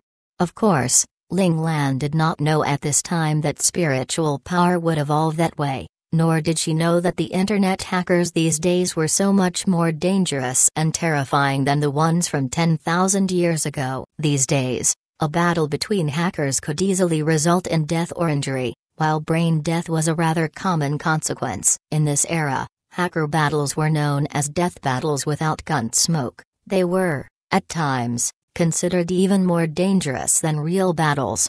Still, it was fortunate that Ling Lan didn't know, otherwise she would never have let Little Four go into the system. In her heart, Little Four had become her most cherished relative. Even though the risk of her secret being exposed would be much higher if she didn't manage to get into the special classes, the problem wasn't insurmountable. If Little Four disappeared because of the dangers of hacking, however, she would never have been able to accept it. The moment Little Four's consciousness entered the dummy avatar he had embedded in the Central Scout Academy systems, 137 jerked to a stop, immediately pausing his actions in modifying the scores. As expected of a top-tier hacker in the Federation, even though Little Four's entrance had been exceedingly subtle, 137's keen spiritual power had still sensed some disturbance in his surroundings. Cold sweat started dripping from his forehead. Examiner 413, who was standing guard beside his physical body, stiffened. Could it be that 137 was in danger? 137 was only trying to change the scores because of his recommendations. If 137 were to be harmed doing so, he would never forgive himself. Although the bonuses he would get from these recommendations were considerable, his teammate was much more important. Number 137 was very careful, surreptitiously sending out mental feelers to investigate. Although he had no idea who his opponent was, he knew that it had to be someone formidable to be able to hide his presence so well. Little Four observed all this coolly. He wasn't restricted by human limits on the net, whereby each person was only limited to one online avatar. Even hackers were not exempt from these limits. The most a hacker could do was to disguise his identity and obscure his entry point. In contrast, as long as he was online, he could divide himself into multiple avatars with a snap of his fingers, and conceal himself inside the very fabric of the internet itself. Little Four merely had to trace the spiritual power of his opponent to find his entry point. Although the opponent did use some spiritual power to hide his identity and location, these little tricks were like child's play to Little Four. With no trouble at all, Little Four had managed to lock onto his opponent. However, when he tapped into a monitoring device at the opponent's location and saw Examiner 413, he knew that the matter wasn't the problem he had assumed it would be. He swiftly relayed this scene to Ling Lan in the mind space, and Ling Lan was stunned at the sight of their Examiner number 413. What are they trying to do? Ling Lan wondered. After all, her current scores had been given by the Examiner to begin with. She had already found out her final score a few minutes ago, and although she did not rank first, because her intelligence score was just too horrible, she had easily secured second place. So she was already certain to get into the special classes.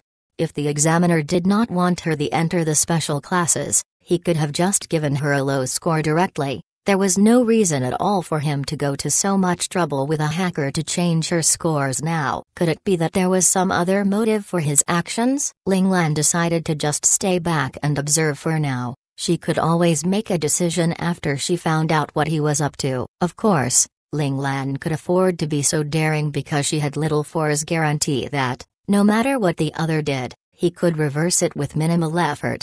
Meanwhile, number 137 had spread out his spiritual power to explore the surroundings several times, but still did not manage to catch even a glimpse of the other person in the system. This caused him to be jumpy, and he started to doubt himself. Could it be that he was too uptight, causing his senses to be fooled by paranoia? Time was running out, and no matter how hard 137 looked, he could not find the source of the disturbance he had felt. 137 felt helpless as he saw that there wasn't much time left, and recalling that he still hadn't completed the mission his commander had assigned him, he decided that he would just try to modify Ling Lan's score first. He had already thought it through. The moment he sensed anything off about the situation, he would turn tail and run. 137 wasn't so arrogant as to believe that he would be able to handle a professional whose presence he could not even confirm. Therefore, for safety reasons, running away was the best solution. His decision made, 137 carefully began to modify Ling Lan's score. Naturally, he dared not touch the scores of the first two tests, which had not been under their jurisdiction. Any changes there would be easily caught. Only the scores for stamina and speed had been controlled by their special ops team, keyed in by 413 and himself, and so could be freely altered. If any problem really occurred, their commander would be there to vouch for them, so he wasn't afraid. Of course, before this, 413, and he had considered just keying in a lower score. However, they had no idea how the other children from the other groups would do, if the score they entered turned out to be too low, or if something happened so they were unable to change the scores later. Wouldn't it be such a shame for these children to lose their spot in the special classes? So, with a mind to minimize the risk of that happening, they had decided to key in the original high scores. Following 137's edits, Ling Lan's total score shifted, dropping her rank from the initial second to the 17th place. After 137 finished his edits to Ling Lan's score, he waited patiently for a long moment. Finding no change in his surroundings, he moved on to modify Qi Long's, Han Zhejian's, and Luo Leng's scores as well, causing them to fall from 3rd, 5th, and 6th place, to the 18th, 21st, and 24th place. 137 did not forget what his commander had said, to guarantee the 4 children's entry into Special Class A, but to do so in a way that was low profile so that they did not gain too much attention. Right now, these middle-of-the-pack scores and rankings should resolve all of his commander's worries. After all, the first 50 students would enter Special Class A, while students ranked 51-100 would go into Special Class B. Little 4 reported the modified scores and rankings to Ling Lan, and Ling Lan finally realized what the examiner had intended. Looks like he was doing this out of good intentions. These rankings right now were very nice, not too outstanding yet not too shabby. She had originally been worried whether or not her second-place ranking was too eye-catching, since Ling Lan did not want to become the center of attention, which would further increase the risk of her secret being exposed. The only problem was, she had not dared to change her score herself. After all, there were way too many people who were involved with these scores. Any changes would likely be discovered instantly, so Ling Lan did not dare to move hastily. And now, the examiner had solved the problem for her, so she was free to enjoy the results without having to do anything. Still, Ling Lan was puzzled. Who was this examiner really? The other children may not know, but Ling Lan could tell. The inconcealable taint of blood on the examiner's aura was something that could only be found on veterans who had fought and struggled through war and cruel battles. He was completely different from the officers who had been in charge of the intelligence and strength tests. Ling Lan would never forget the satisfaction shining from the examiner's eyes as he sent them off. Perhaps the faction within the Federation that he represented had their eye on the 4 of them and so were willing to go the extra mile to protect them as they grew. Whatever the case, this was a good thing. Ling Lan quickly put this matter to rest at the back of her mind. Chapter 40. Downed by a glass of wine. Although 137 had successfully completed his mission, he still felt restless and unsettled. Something just didn't feel right. For that reason, after leaving the virtual network, he immediately reported to his commander on the strange disturbance he had sensed in the Central Scout Academy's system. After hearing 137's report, the commander's expression became stern. Could it really be as the general suspected? Were the culprits behind Major General Ling Zhao's death on the move again? He indicated to 137 to leave things as they were, and reminded him about the code of silence before letting him go back and rest. He then turned on his communication device and entered a number he rarely ever contacted. It wasn't long before a middle-aged general appeared on the holographic screen, a serious expression on his face. "Yo, Sir General. Long time no see." At odds with his usual cold persona in front of his troops, the commander was now casually flippant. "Oh, it's you, you little brat. Aren't you back on mandatory leave? Why are you free to contact me?" The familiar voice of the commander caused the general's face to soften. "Wasn't it the military who sent us to the Central Scout Academy to take charge of the tests?" complained the commander casually. The general's face stiffened and he said in a rush,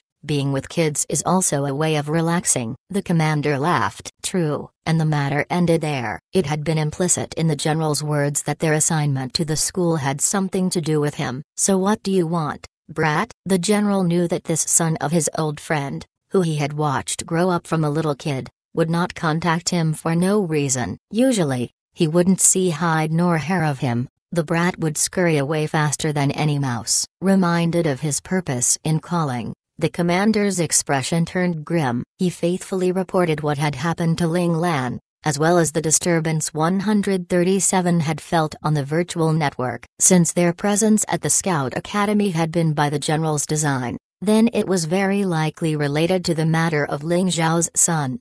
Duly noted, said the general calmly. Let someone else handle things after this. Don't get any further involved. The commander replied lowly, understood, and then asked, will there be any danger to Major General Ling Zhao's son? From the general's words, he could somehow guess what the general was planning. The general did not answer his question, only saying, enjoy your vacation. Don't worry about anything else. With those parting words, he ended the call. The commander stared vacantly at the dark screen, and a shadow passed over his face. The general's words had indirectly told him the answer. The general himself couldn't guarantee that there would be no mishaps in his current arrangements. The commander knew very well that, for the future of the Federation, some sacrifices were necessary. The moles hidden in the higher ranks of the federal military had to be dug out, otherwise another incident like Ling Zhao's would happen again, and the Federation couldn't afford to lose any more God-class operators.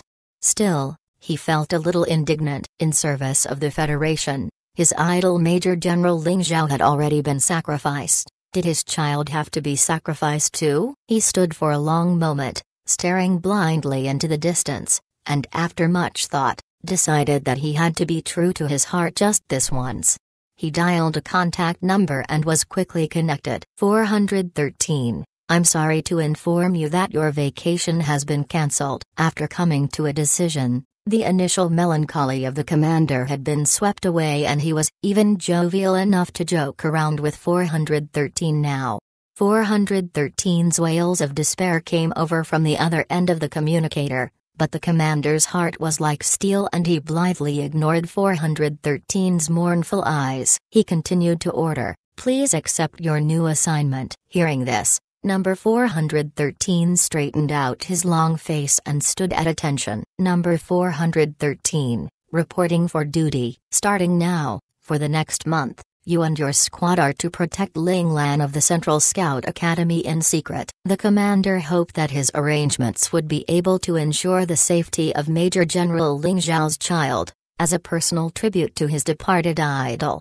Ling Lan, who's that? Asked 413. Bewildered. They had just finished their assignment at the Central Scout Academy, but before he could even celebrate their release from babysitting duties, here he was, about to become a full-time nanny. Luckily he wasn't going to suffer through this alone. He had 5 underlings in his squad, which made him feel just a little bit better. It's that Ho 723 you like so much, said the commander. 413's expression grew serious. Has the enemy nation noticed him? Is he in danger? 413 knew that there were many foreign spies hiding within the Federation. Many promising young talents had barely had the time to sprout before they were cruelly crushed by the enemy nation. Perhaps, said the commander, without certainty. After all, it was all just speculation on his part. Roger that, sir. I'll protect him well with my squad. You can count on it, said 413 resolutely. He might have moaned a bit more if it were some other child, but if it was number 0723, he had no objections whatsoever. Indeed, if Ling Lan didn't veer off from the right path, it was almost 100% certain that he would become an ace operator, perhaps even an imperial operator. Ever since Major General Ling Zhao had passed away, the Federation was stretched thin for skilled operators. Therefore, any young talent who had the potential to become ace operators were very highly valued by the Federation. Wait a moment. I will ask 137 to transmit Ling Lan's information into your communicator. Remember, this is a secret assignment. Don't let anyone notice your presence, instructed the commander. Yes. One day later, the official notification letter from the Central Scout Academy arrived on the Ling family's general notification device, informing them about Ling Lan's acceptance into the Academy's special class. The news made the long-silent Ling family rejoice. Looking at the information contained in the letter, Lan Luofeng's mood was exceptionally light. Although she wouldn't have minded if Ling Lan became an idle playboy, all parents took pride in their child's successes and Lan Luofeng was no exception. Of course, most importantly, Ling Lan's enrollment into special class A meant that she didn't have to study on school grounds and could freely choose her own courses, which greatly reduced the risk of her true gender being discovered. This was the greatest source of joy for Lan Luofeng. In a great mood, Lan Luofeng decided that a grand celebration was in order. She thus instructed Chamberlain Lincoln to prepare a feast for the entire Ling household to come together and celebrate. This was the first large-scale party held ever since the family head Ling Zhao had died. The lively atmosphere moved Chamberlain Lincoln almost to tears. This was also the first time Ling Lan met all the external servants and workers of the Ling household. Of course, some of the guards maintaining the safety of the Ling household perimeters were not in attendance, but the other servants and workers were all there. Seeing all of their excited and hopeful faces, Ling Lan felt pressured for the first time ever. So she wasn't living just for herself. She was shouldering the hopes and dreams of the entire Ling household, and this group didn't even include the Ling family loyalists yet. If the Ling family ceased to exist, there would be no reason for the loyalists to exist either. For the first time, Ling Lan truly understood what her new identity meant, along with the responsibilities she had to carry with it. Although the total age of her two lives was already over 30 years old, making her a mature adult, she was still just used to being an average person, only responsible for her own well-being. But now, all of a sudden, she had so many people's hopes and livelihoods resting upon her shoulders. She panicked. The typically serene Ling Lan, finally unable to hold on any longer, subconsciously reached out for a glass of red wine and gulped it in down in one shot, and then she tragically fell over, dead drunk. If you must know, in her past life, due to her body's condition, Ling Lan had been prohibited from consuming any drinks and alcoholic beverages that might affect the body. And then, in this life, she had been prevented from imbibing by Lan Luofeng due to her young age. Therefore, neither her mind nor her small body could withstand the assault of alcohol, causing her to be downed by just one glass of wine. Chapter 41, Wilderness Training. Ling Lan was a cute drunk. She did not start babbling nonsense, nor did she fly into a drunken rage. She only fell asleep silently, a saliva bubble popping up at the edge of her lips every once in a while. This adorable sight made Lan Luofeng laugh despite her annoyance. She had just taken her eyes off this child for a moment and she had gone and gotten herself drunk on red wine. Still, this was the only time Ling Lan really looked like a true 6-year-old child, sleeping innocently without a care in the world. Lan Luofeng knew that these couple of years had actually been really tough on Ling Lan. Every day she had training assignments,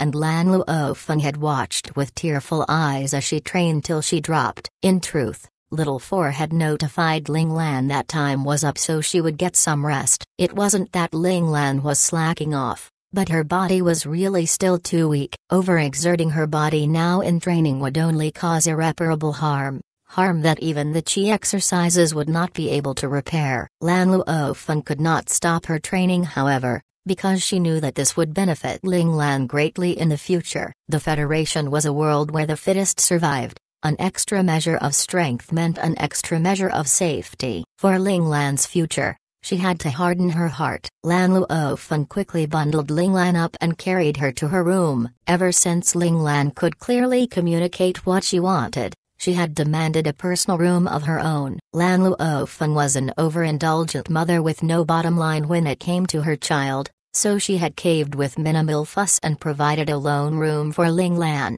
Carefully placing Ling Lan on her bed, Lan Luofeng dropped a light kiss on Ling Lan's adorable round face and then shut the door behind her as she left. What she didn't know was that, though Ling Lan looked as if she was sound asleep, her consciousness had actually been dragged ruthlessly into the mind space by instructor number 1. Ling Lan felt extremely wobbly, finding it rather difficult to stay on her feet, and the things she looked at seemed to waver in her sight. She felt a little nauseous and so quickly squatted down, gripping her head. Ling Lan just had to squat, lest she fall over the very next second from losing her balance. HMPH, how dare you drink? Number one's expression darkened further at the sight, and with a flick of his finger, a basin full of cold water splashed down upon Ling Lan from above. The sudden shock caused Ling Lan to shiver uncontrollably, and her muddled senses abruptly came into focus. Instructor number one, you look well. Ling Lan smiled awkwardly as she lifted her head, her expression pleading for mercy. I am very not well. Instructor number one paid no mind to Ling Lan's pleading, giving her no face as he told her in no uncertain terms that he was angry. Instructor number one's words made Ling Lan break out into cold sweat. Without even having to ask, she knew that the not well instructor number one was talking about had something to do with her. Could it be that she had somehow irritated this fearsome demon instructor without even knowing it? Looking at Ling Lan's bewildered face, instructor number one raged, in today's fight, what were you doing? Is that how you were meant to use what number 9 had taught you? Ling Lan was indignant. I managed to hit the examiner. Well, you could have hit him directly without having to resort to trickery. If you do this again, don't blame me for punishing you. Instructor number one firmly believed that honest strength was the true path. Any sort of underhanded tricks were all dishonest methods, which should not be relied upon. Ling Lan paid no mind to the mention of punishment, but asked in surprise, you mean that I can actually hit the examiner with my own strength right now? If that was the case, then why had she felt so overpowered that the opponent's strength was so much higher than her own? Was it all an illusion? But then, all three of them had already used up all their strength and skills to fight the examiner for so long.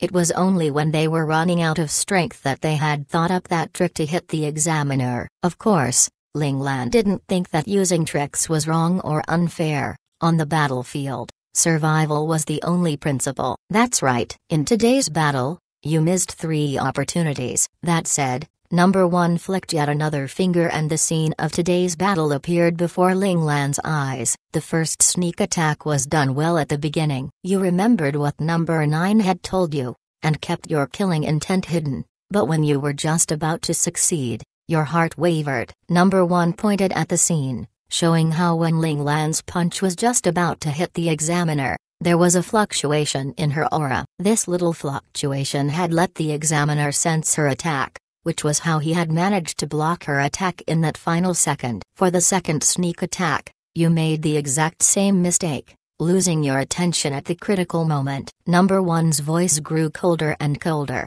and he looked as if he wished he could drag Ling Lan over to give her a good beating right now. She had obviously learned everything properly. Why was she making such stupid mistakes in a real fight? If Ling Lan had only fought as she had trained, the examiner would have been hit by that very first move. What angers me the most is that you don't even know how to change your own attack approach, using the same moves over and over again. After failing in a sneak attack twice, even an idiot would know to watch out for your sneak attacks. And still you persisted with sneak attacks. Is your head filled with the brain of a pig? Instructor number one's rage was incandescent as he observed Ling Lan's third attempt at a sneak attack playing out before them. After being discovered, it's alright to just fight directly with the opponent, but what were you thinking using all your might for every single move? What will you use then to defend yourself? Also, don't you know how to mix in some feints among your real moves? Here, when your right elbow was blocked, and you continued to use your left elbow, both the opponent's arms had been used for defense, and because of your friend's attack on his waist, his only usable leg had been neutralized. Why didn't you take the chance to attack his lower body? Didn't you learn the scorpion tail swipe? This was clearly a great chance for you to score a hit. What disappoints me the most is that you did not notice any of the errors you made during your fight, or even the missed chances. You are literally a combat idiot. Many prodigies would often notice their own weaknesses during battle,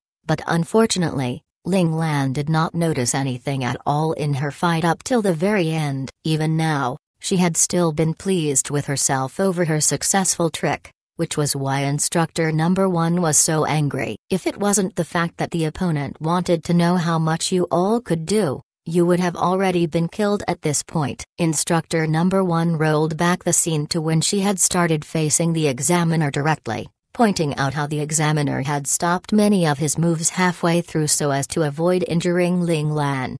Under Instructor Number One's detailed analysis, Ling Lan grew more and more ashamed. She had really thought she had performed pretty well in that battle, but who knew that she had actually done so badly, making mistake after mistake. Her elation at having hit the examiner today disappeared without a trace, leaving behind a cold ball of shame in her gut and her back drenched with sweat.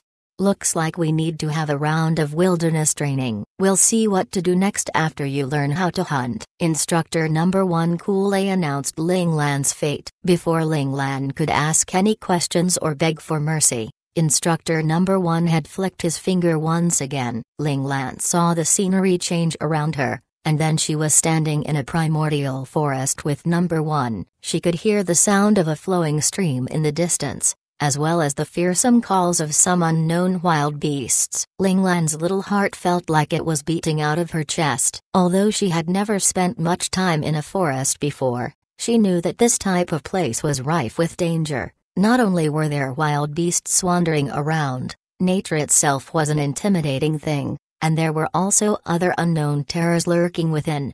Ling Lan's face fell rapidly, however. She knew that this hunting mission was definitely unavoidable. This year had taught her that once Instructor Number One had made up his mind, nothing was going to change it. Still, she intended to try and plead with Instructor Number One for just a little more preparation time, so she could go back and ask Little Four for some wilderness survival tips. Unfortunately, Instructor Number One saw through her plans, and without giving her the chance to speak he said, "Please enjoy yourself," and promptly disappeared in a flash of light from this endlessly verdant world. "Damn it, Number One, you're truly vicious." Ling Lan savagely directed her middle finger towards the direction where Number One had been standing in a display of futile anger. Chapter 42, Hunting and Being Hunted. Dawn. When the first ray of sunlight penetrated the dense foliage of the forest, slowly lending it its warmth, the originally quiescent green world began to wake up once again. Various creatures started crawling out of their nests, beginning a new cycle of their daily routine: hunting and being hunted. On the ground, an unnamed little creature with wrinkled skin was stealthily making its way over to its destination. It was very small, only roughly the size of 2 human fists, but it dragged a wide flat tail behind it that was twice the length of its body. It had no choice but to be careful. In this forest, 80% of the animals could kill it easily, and unfortunately, its meat was tender, so even though it was small and had very little meat, many of the larger creatures still wouldn't mind hunting it as an appetizer.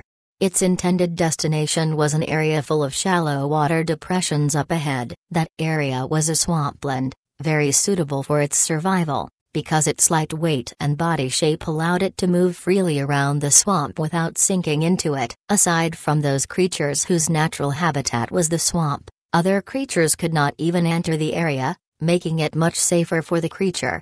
Of course, most importantly, there was food for it here as well, making it well worth its while to come here. It almost started drooling thinking of food. The fish in the shallow depressions here were just too tasty. It finally made it there, smooth sailing all the way. At this time, in the shallow water of the numerous depressions, fish the length of fingers were joyfully swimming around, darting from one depression to another. All of the depressions were connected by countless narrow streams of water. Although these streams were much too small for bigger fish to get through, they allowed these small fish to swim between the depressions unhindered. In one particular depression, the fish were greedily nibbling on some of the water weeds, oblivious to the fact that their natural enemy had arrived and was getting ready to feast on them to satisfy its hunger. The wrinkled animal entered the swamp and darted swiftly into one of the depressions. The fish scattered in fright, but swam blindly in their panic, ending up in a dead end. In the end, their only outcome was to be devoured by the agile wrinkled creature. After eating up the fishes in this depression, the creature climbed out of it and shook itself, causing the water droplets on its body to go flying, until its skin was once again as dry and pristine as before. It then rested for a little while. Hunting was not easy. Actions that seemed easy actually took up a lot of its body strength. Still, even while it rested, It vigilantly kept a lookout on its surroundings, afraid that a strong enemy would appear to eat it. Soon after, it had regained its strength, and had begun sneaking over to the next depression. However, it did not notice, in the swamp not too far away from it, a pair of gelid eyes had locked themselves on its figure, prepared to ambush it during its next meal. When it once again leapt into another depression to capture more fish, the owner of the gelid eyes struck. A thick black cable shot out, skirting by the edges of the depression, and the wrinkled animal was gone. The clear sound of flesh hitting water could be heard, and then a water snake as thick as a man's arm could be seen sitting in the middle of the depression, its lower half curled up neatly beneath it. From a glance, it looked like it was about 3 meters long, perhaps more. In its mouth, the wrinkled creature was struggling with all its might, flapping its wide tail around, but to no avail. It was swallowed by the water snake, bit by bit, until it finally disappeared completely into the snake's gullet. The water snake raised its head, waiting for its food to travel down its throat into its stomach, and then, right at this moment, a large maw appeared abruptly beside it, sharp teeth glinting menacingly in the sunlight. Before the water snake could react, it had already been bitten, right where it was most vulnerable. Of course, the water snake was unwilling to just lay back and die. Before it died, it used the whole length of its 3-meter-long body to wrap tightly around the opponent, hoping to bring it along with it into death. Unfortunately, the opponent was still clamped onto its vital point, so it could not hold on for long. It soon died, and its coils loosened around its attacker, and then, a hulking creature climbed out from the depths of the swamp. Its overall appearance looked very much like that of Earth's crocodiles, but compared to a crocodile, its body was even larger, and its 4 limbs were even thicker. It was the king of this swamp, and its favorite food was naturally the fastest and stealthiest water snakes. However, water snakes were extremely hard to catch. The moment they saw its shadow, they would flee immediately, slithering swiftly into the swamp water and disappearing completely. Thus, it could only disguise itself and wait patiently, at times up to a whole day and night, to get its prize. Today, it would eat well. It raised its head and opened its jaws wide, putting this large snake into its mouth, slowly tearing it into pieces as it chewed and swallowed. Halfway through its meal, while half of the snake's body was still dangling outside its mouth, it caught sight of a dark shadow falling rapidly from above it with the corner of its eye. Damn it, what creature dares to disturb the king of the swamp at its meal? It did not even consider the possibility of an ambush. It was the undisputed king of the food chain here. No creature would dare think of hunting it. Before it could take a closer look, it felt a bone-deep piercing pain starting from its mouth go through its entire body. It let out a furious roar, a sign of its rage and disbelief that a creature would dare to harm it. It wanted to tear that creature apart with its sharp teeth, but found that it could not close its mouth anymore. No, it wasn't that it couldn't close it. Somehow, sometime, a wooden staff had made its way into its mouth. It tried to dislodge the staff, but then found that it couldn't move its body either. Indeed, it was like it had been pinned to the ground. Aside from flinging its limbs around uselessly, it could not move at all. It had no idea what was going on, and as rage continued to build within it, it tried to roar again, but now found that it couldn't even do that anymore. And then the pain hit, coursing through every part of its body, so intense that it couldn't handle it. What the heck was going on? So troublesome. Along with this voice, an extremely fragile-looking thing appeared by its head, and then, the creature's final memory was of the strange creature lifting its scrawny foot above its head and stomping down viciously. Without any change in her expression, Ling Lan pulled her foot out from the skull of this king of the swamp. She had no interest in watching the death struggle of the creature and so had kindly put it out of its misery by stomping through its skull.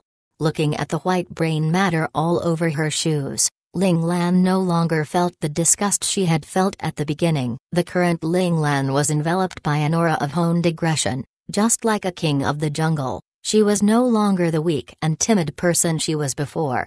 Of course, with Ling Lan's current strength, fighting this creature in the swamp head-on was not impossible. However, This fellow's skin was as strong as steel and Ling Lan had no weapons which could pierce through it. This skin it had was exactly why it could withstand the water snake's desperate counterattack at the end. Still, all creatures had their weaknesses and this Swamp King was no exception. The insides of the Swamp King was very fragile, which was why the Swamp King normally would not leave its mouth open, for the only way to attack its insides was through its mouth. As such, Ling Lan had decided to conceal herself within the swamp and wait till the Swamp King started hunting. And when the Swamp King had started to eat, she had taken the opportunity to stuff a small tree down its throat, all the way to its tail, sealing its fate with one blow.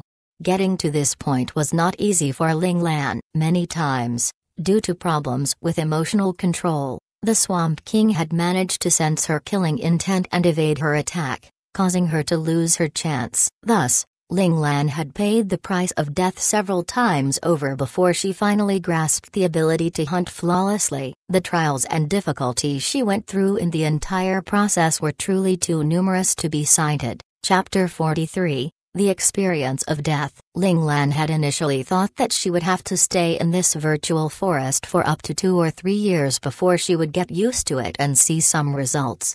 But in reality, humans were exceedingly smart and adaptable creatures, especially for those who were already equipped with offensive and defensive abilities. Adapting to this dangerous environment was even easier than expected. Within a month, Ling Lan was now able to move freely through the forest. Ling Lan had never been a reckless person, so when Instructor Number 1 had disappeared, she had been very, very cautious with her every step. After all, having never been in the wild before, the forest was an unknown swath of darkness in her eyes. Furthermore, she strongly believed that this forest was a terrifying place, so her first thought was not about hunting, but rather on how she would be able to survive to see the light of the next day. Reality proved that she had still been too naive and had underestimated the dangers of the forest. She had not even made it till the night of the first day before she had been bitten by some unknown venomous insects hidden within the grass. This was her first experience with death, in the net speak of her previous world, her virgin death. Frankly, Ling Lan's virgin death was not at all easy. It could even be described as gory, capable of turning the stomach of anyone who saw it. The scene of her death was unbelievably horrific. For the rest of her life, Ling Lan never wanted to experience that sort of death ever again. The venom of the insects had been potently vicious, causing immense pain to its victim. This pain was even worse than the pain she had endured through her sickness from her previous life, even more penetrating than the pain she had endured during the medicinal baths of this life, because on top of the pain, was an uncontrollable itch that could not be resisted. She would never forget it.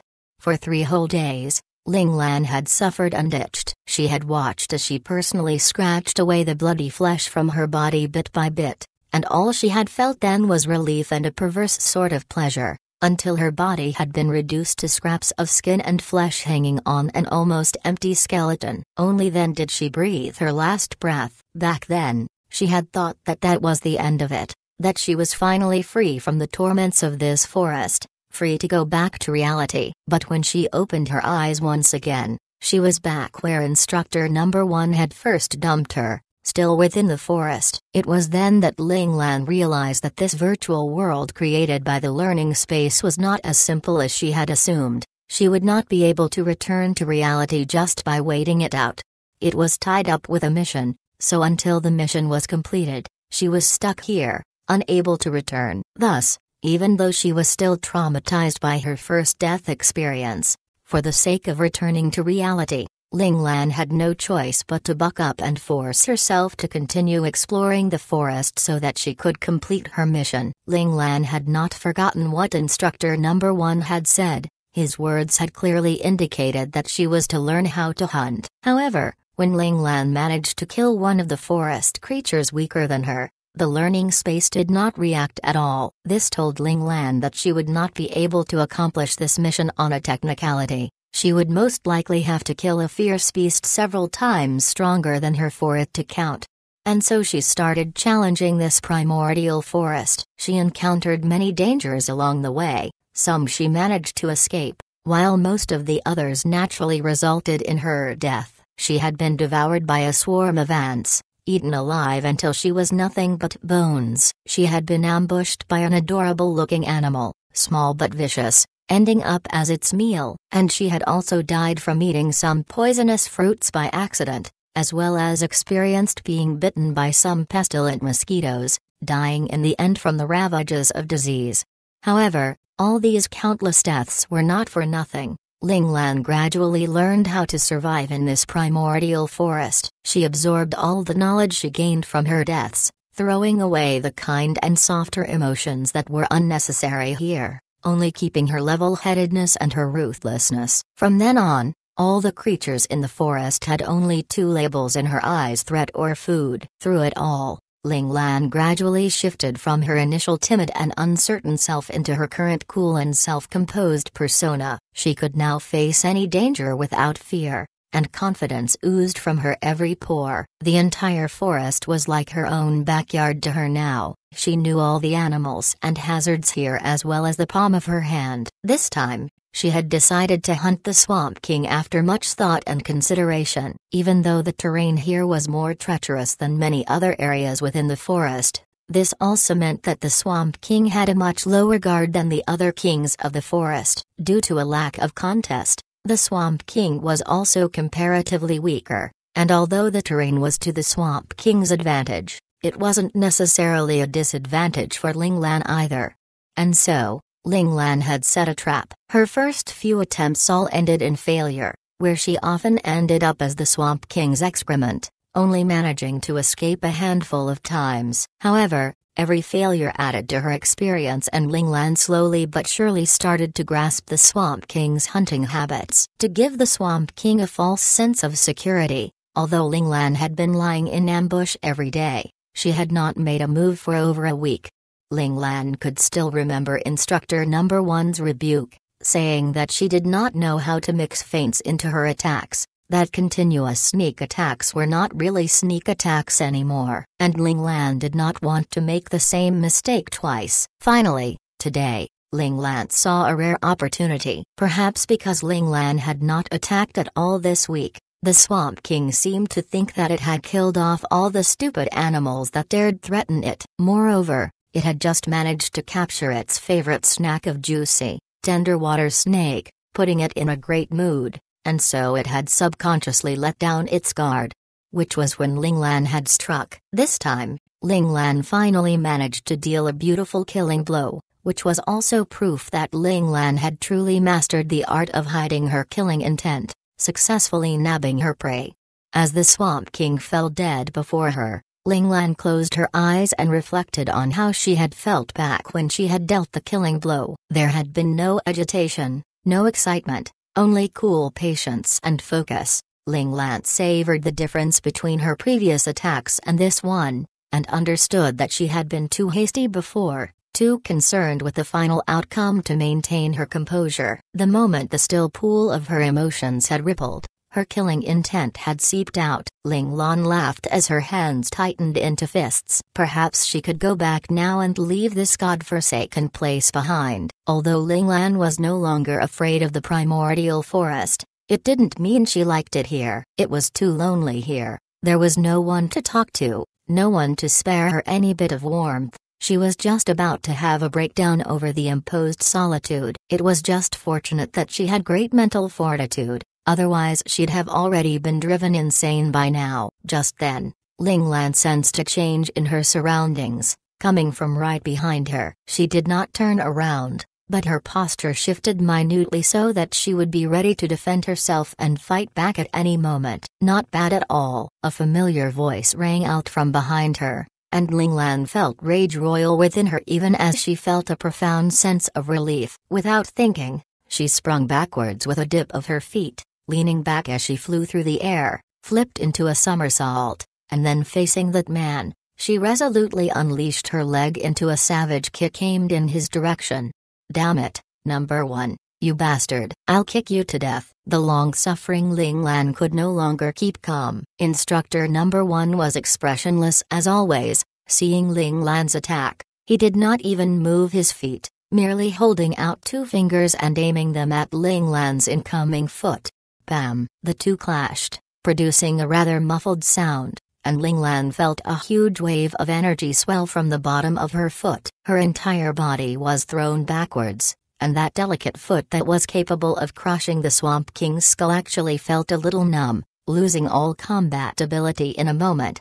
Ling Lan took control of her body in midair with a twist of her waist, allowing her to land on her feet right back where she had started, on top of the dead Swamp King's head. Chapter 44, Resolving a Potential Problem. Still able to unleash your anger, I see. Looks like you've adapted well. Number 1 stood in the air before Ling Lan, an almost imperceptible trace of mirth in his eyes as he acknowledged Ling Lan's achievements for the first time.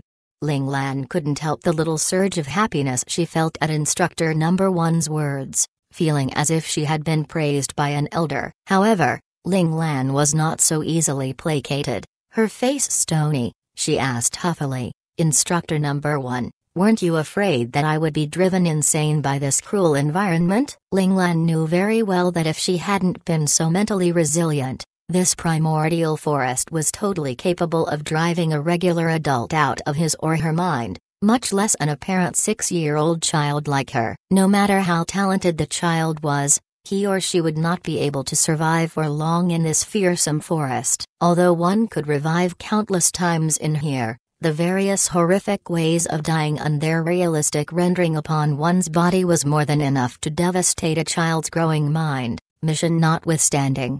Ling Lan was very doubtful. Was this learning space truly meant to cultivate children, or was it actually meant to destroy a child's future? Thus, she spilled her doubts to Number 1. Number 1's expression remained impassive, as he asked in return, "Are you insane?" Implied was the fact that Ling Lan's apparent sanity made her protests moot. If Ling Lan had truly become insane, then she wouldn't have been able to protest anyway. Ling Lan stared up at the sky, speechless, weeping internally. Hells, she knew better now. As hosts, they had no true power whatsoever. As they grew up, they were subject to the cruel bullying of the learning space, with no room at all to fight back. Satisfied with Ling Lan's acquiescence, Number 1 said, "Since you have completed the mission, the learning space will not skimp on your reward." That said, Ling Lan immediately heard the notification from the learning space's system. Hunting mission completed. 50 honor points awarded. Hells, this learning space was so goddamn stingy. Ling Lan spat in her heart. This proved that her original hypothesis had not been wrong. Honor points were indeed difficult to obtain. This extreme mission, which had almost driven her insane, was only worth 50 points. She couldn't help but rejoice that she had not carelessly wasted those honor points she had received in the beginning. After the system had rewarded her, Number 1 did not say anything, only flicking a finger. The environment around them twisted once again, and the endless greenery, the swamp, and the skeletons all faded away, to be replaced by an empty field. They had once again returned to the learning space where she had learned physical skills from Instructor Number 9. Looking at the familiar grounds, Ling Lan was struck by how beautiful this scenery before her was for the first time. Even though there really was nothing in front of her.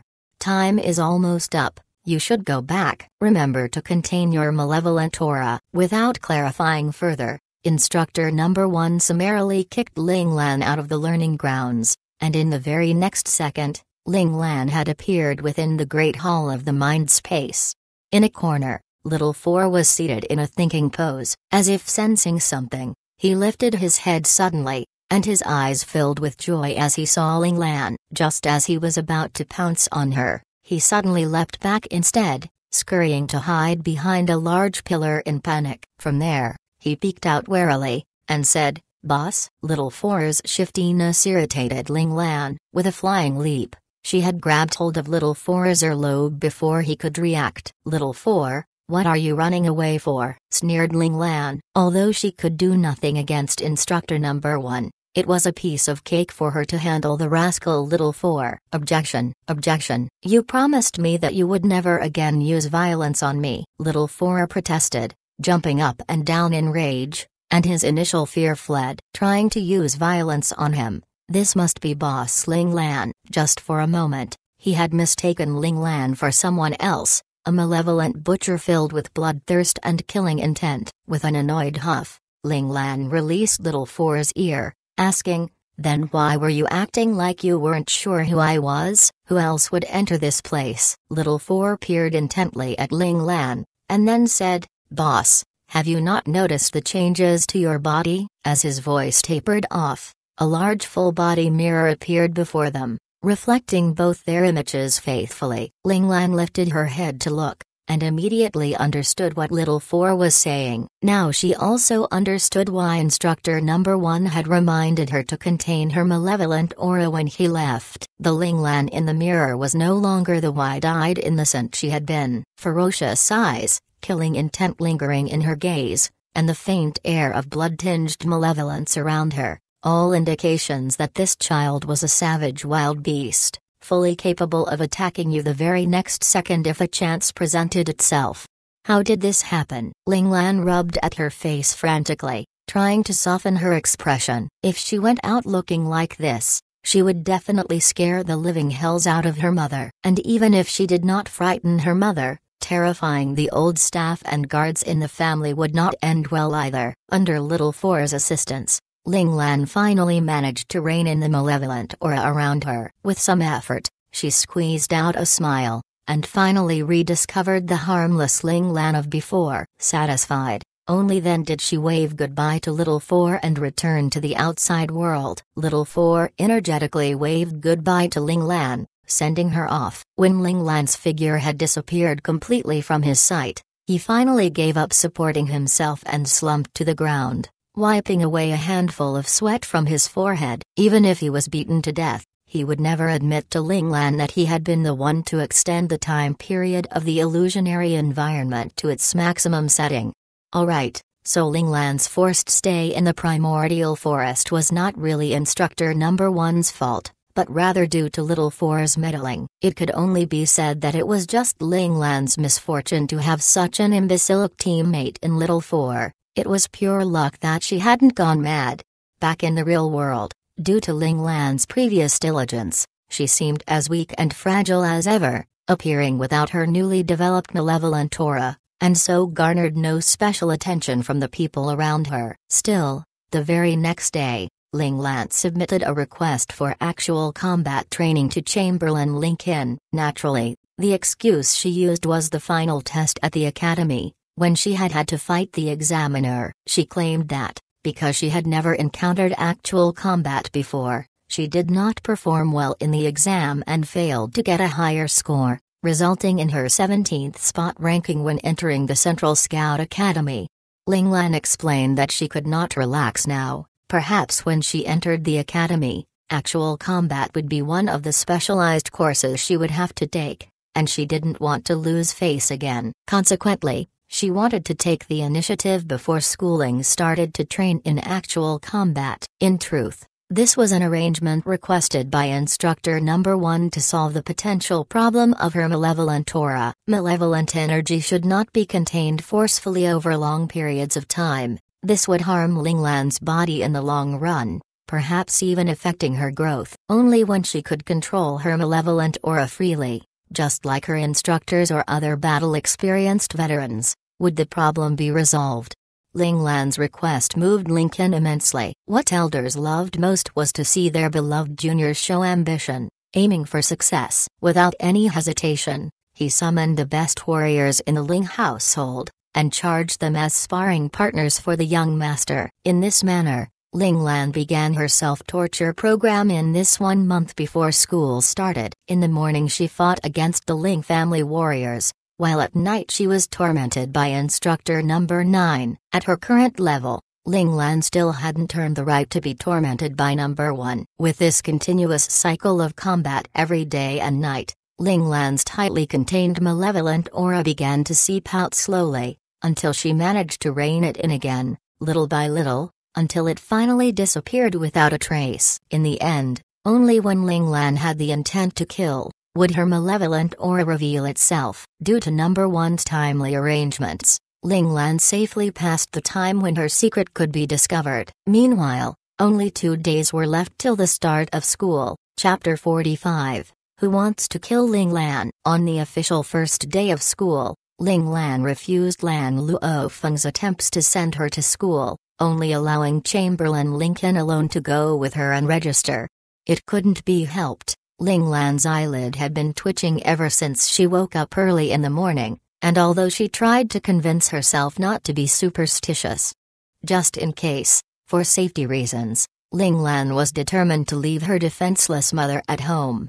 Of course, once Ling Lan was seated in the hover car, she began discussing the causes of this physiological response with Little Four, trying to dispel her worry. However, the two of them were like half-empty cans rattling baselessly, neither being able to state anything for certain, and so the discussion could only devolve into confusion.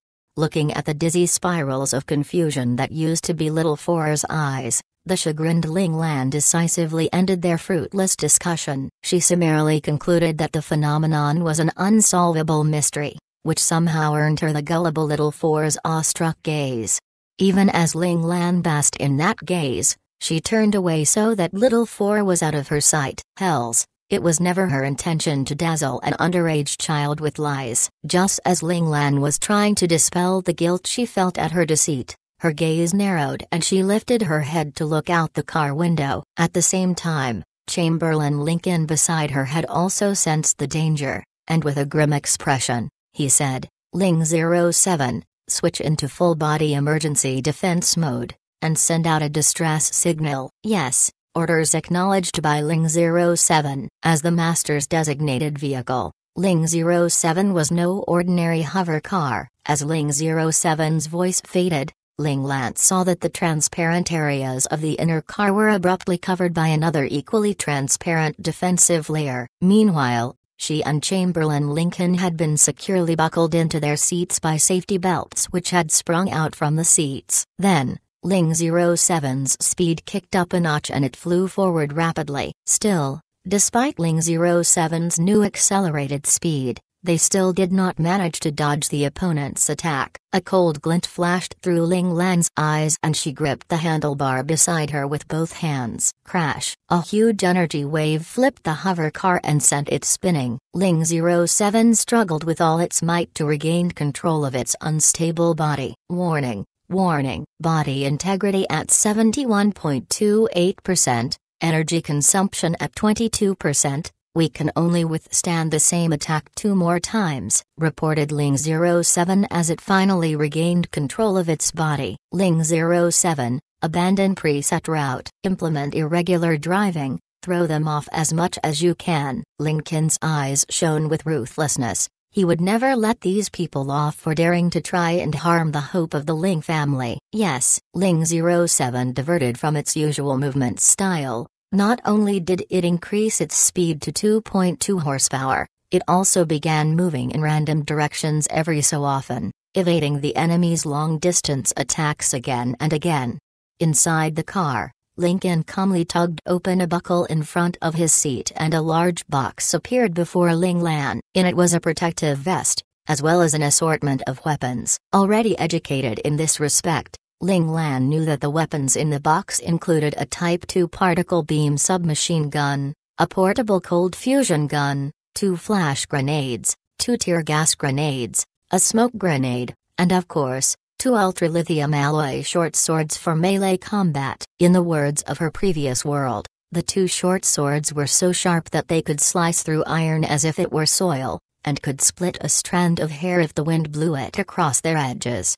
All these weapons were controlled items by the military, forbidden for civilian use. However, where there's a will, there's a way. People would always find a way to get what they want. Moreover, the Ling family was established via military means to begin with, and had countless ties with the military. As such, obtaining these weapons was really not that difficult for them. Ling Lan saw that there was a similar buckle in front of her, so she pulled on it and an identical box appeared before her. Lincoln briefly explained to Ling Lan how they were able to access these weapons so easily. As long as the emergency defense mode has been activated, these weapon boxes will be unlocked. Under normal circumstances, even if you tried to pry the compartments open, You would never be able to get to the weapons. Lincoln instructed Ling Lan to follow his lead and put on the protective vest. Who knew how long the hover car could continue to resist and stay afloat? It was necessary to take all possible precautions and defensive measures as early as possible. Ling Lan nodded her understanding and quickly put on the vest, and then strapped the two short swords securely to the sides of her legs. After some thought, she also picked up the portable cold fusion gun. Although it wasn't as powerful as the Type 2 particle beam submachine gun, it was smaller and lighter, which made it much more suitable for a 6-year-old child like her. Lastly, she took out the 2 flash grenades and tucked them into the side pockets of her protective vest, leaving the other grenades behind.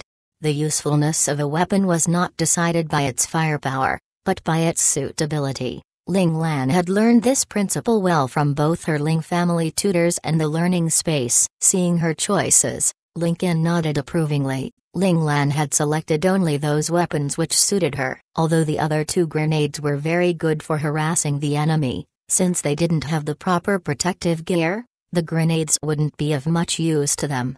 Several miles away, 413 Squad, which had chosen to guard Ling Lan from a distance to avoid being spotted by them, were shocked and dismayed by the unexpected attack.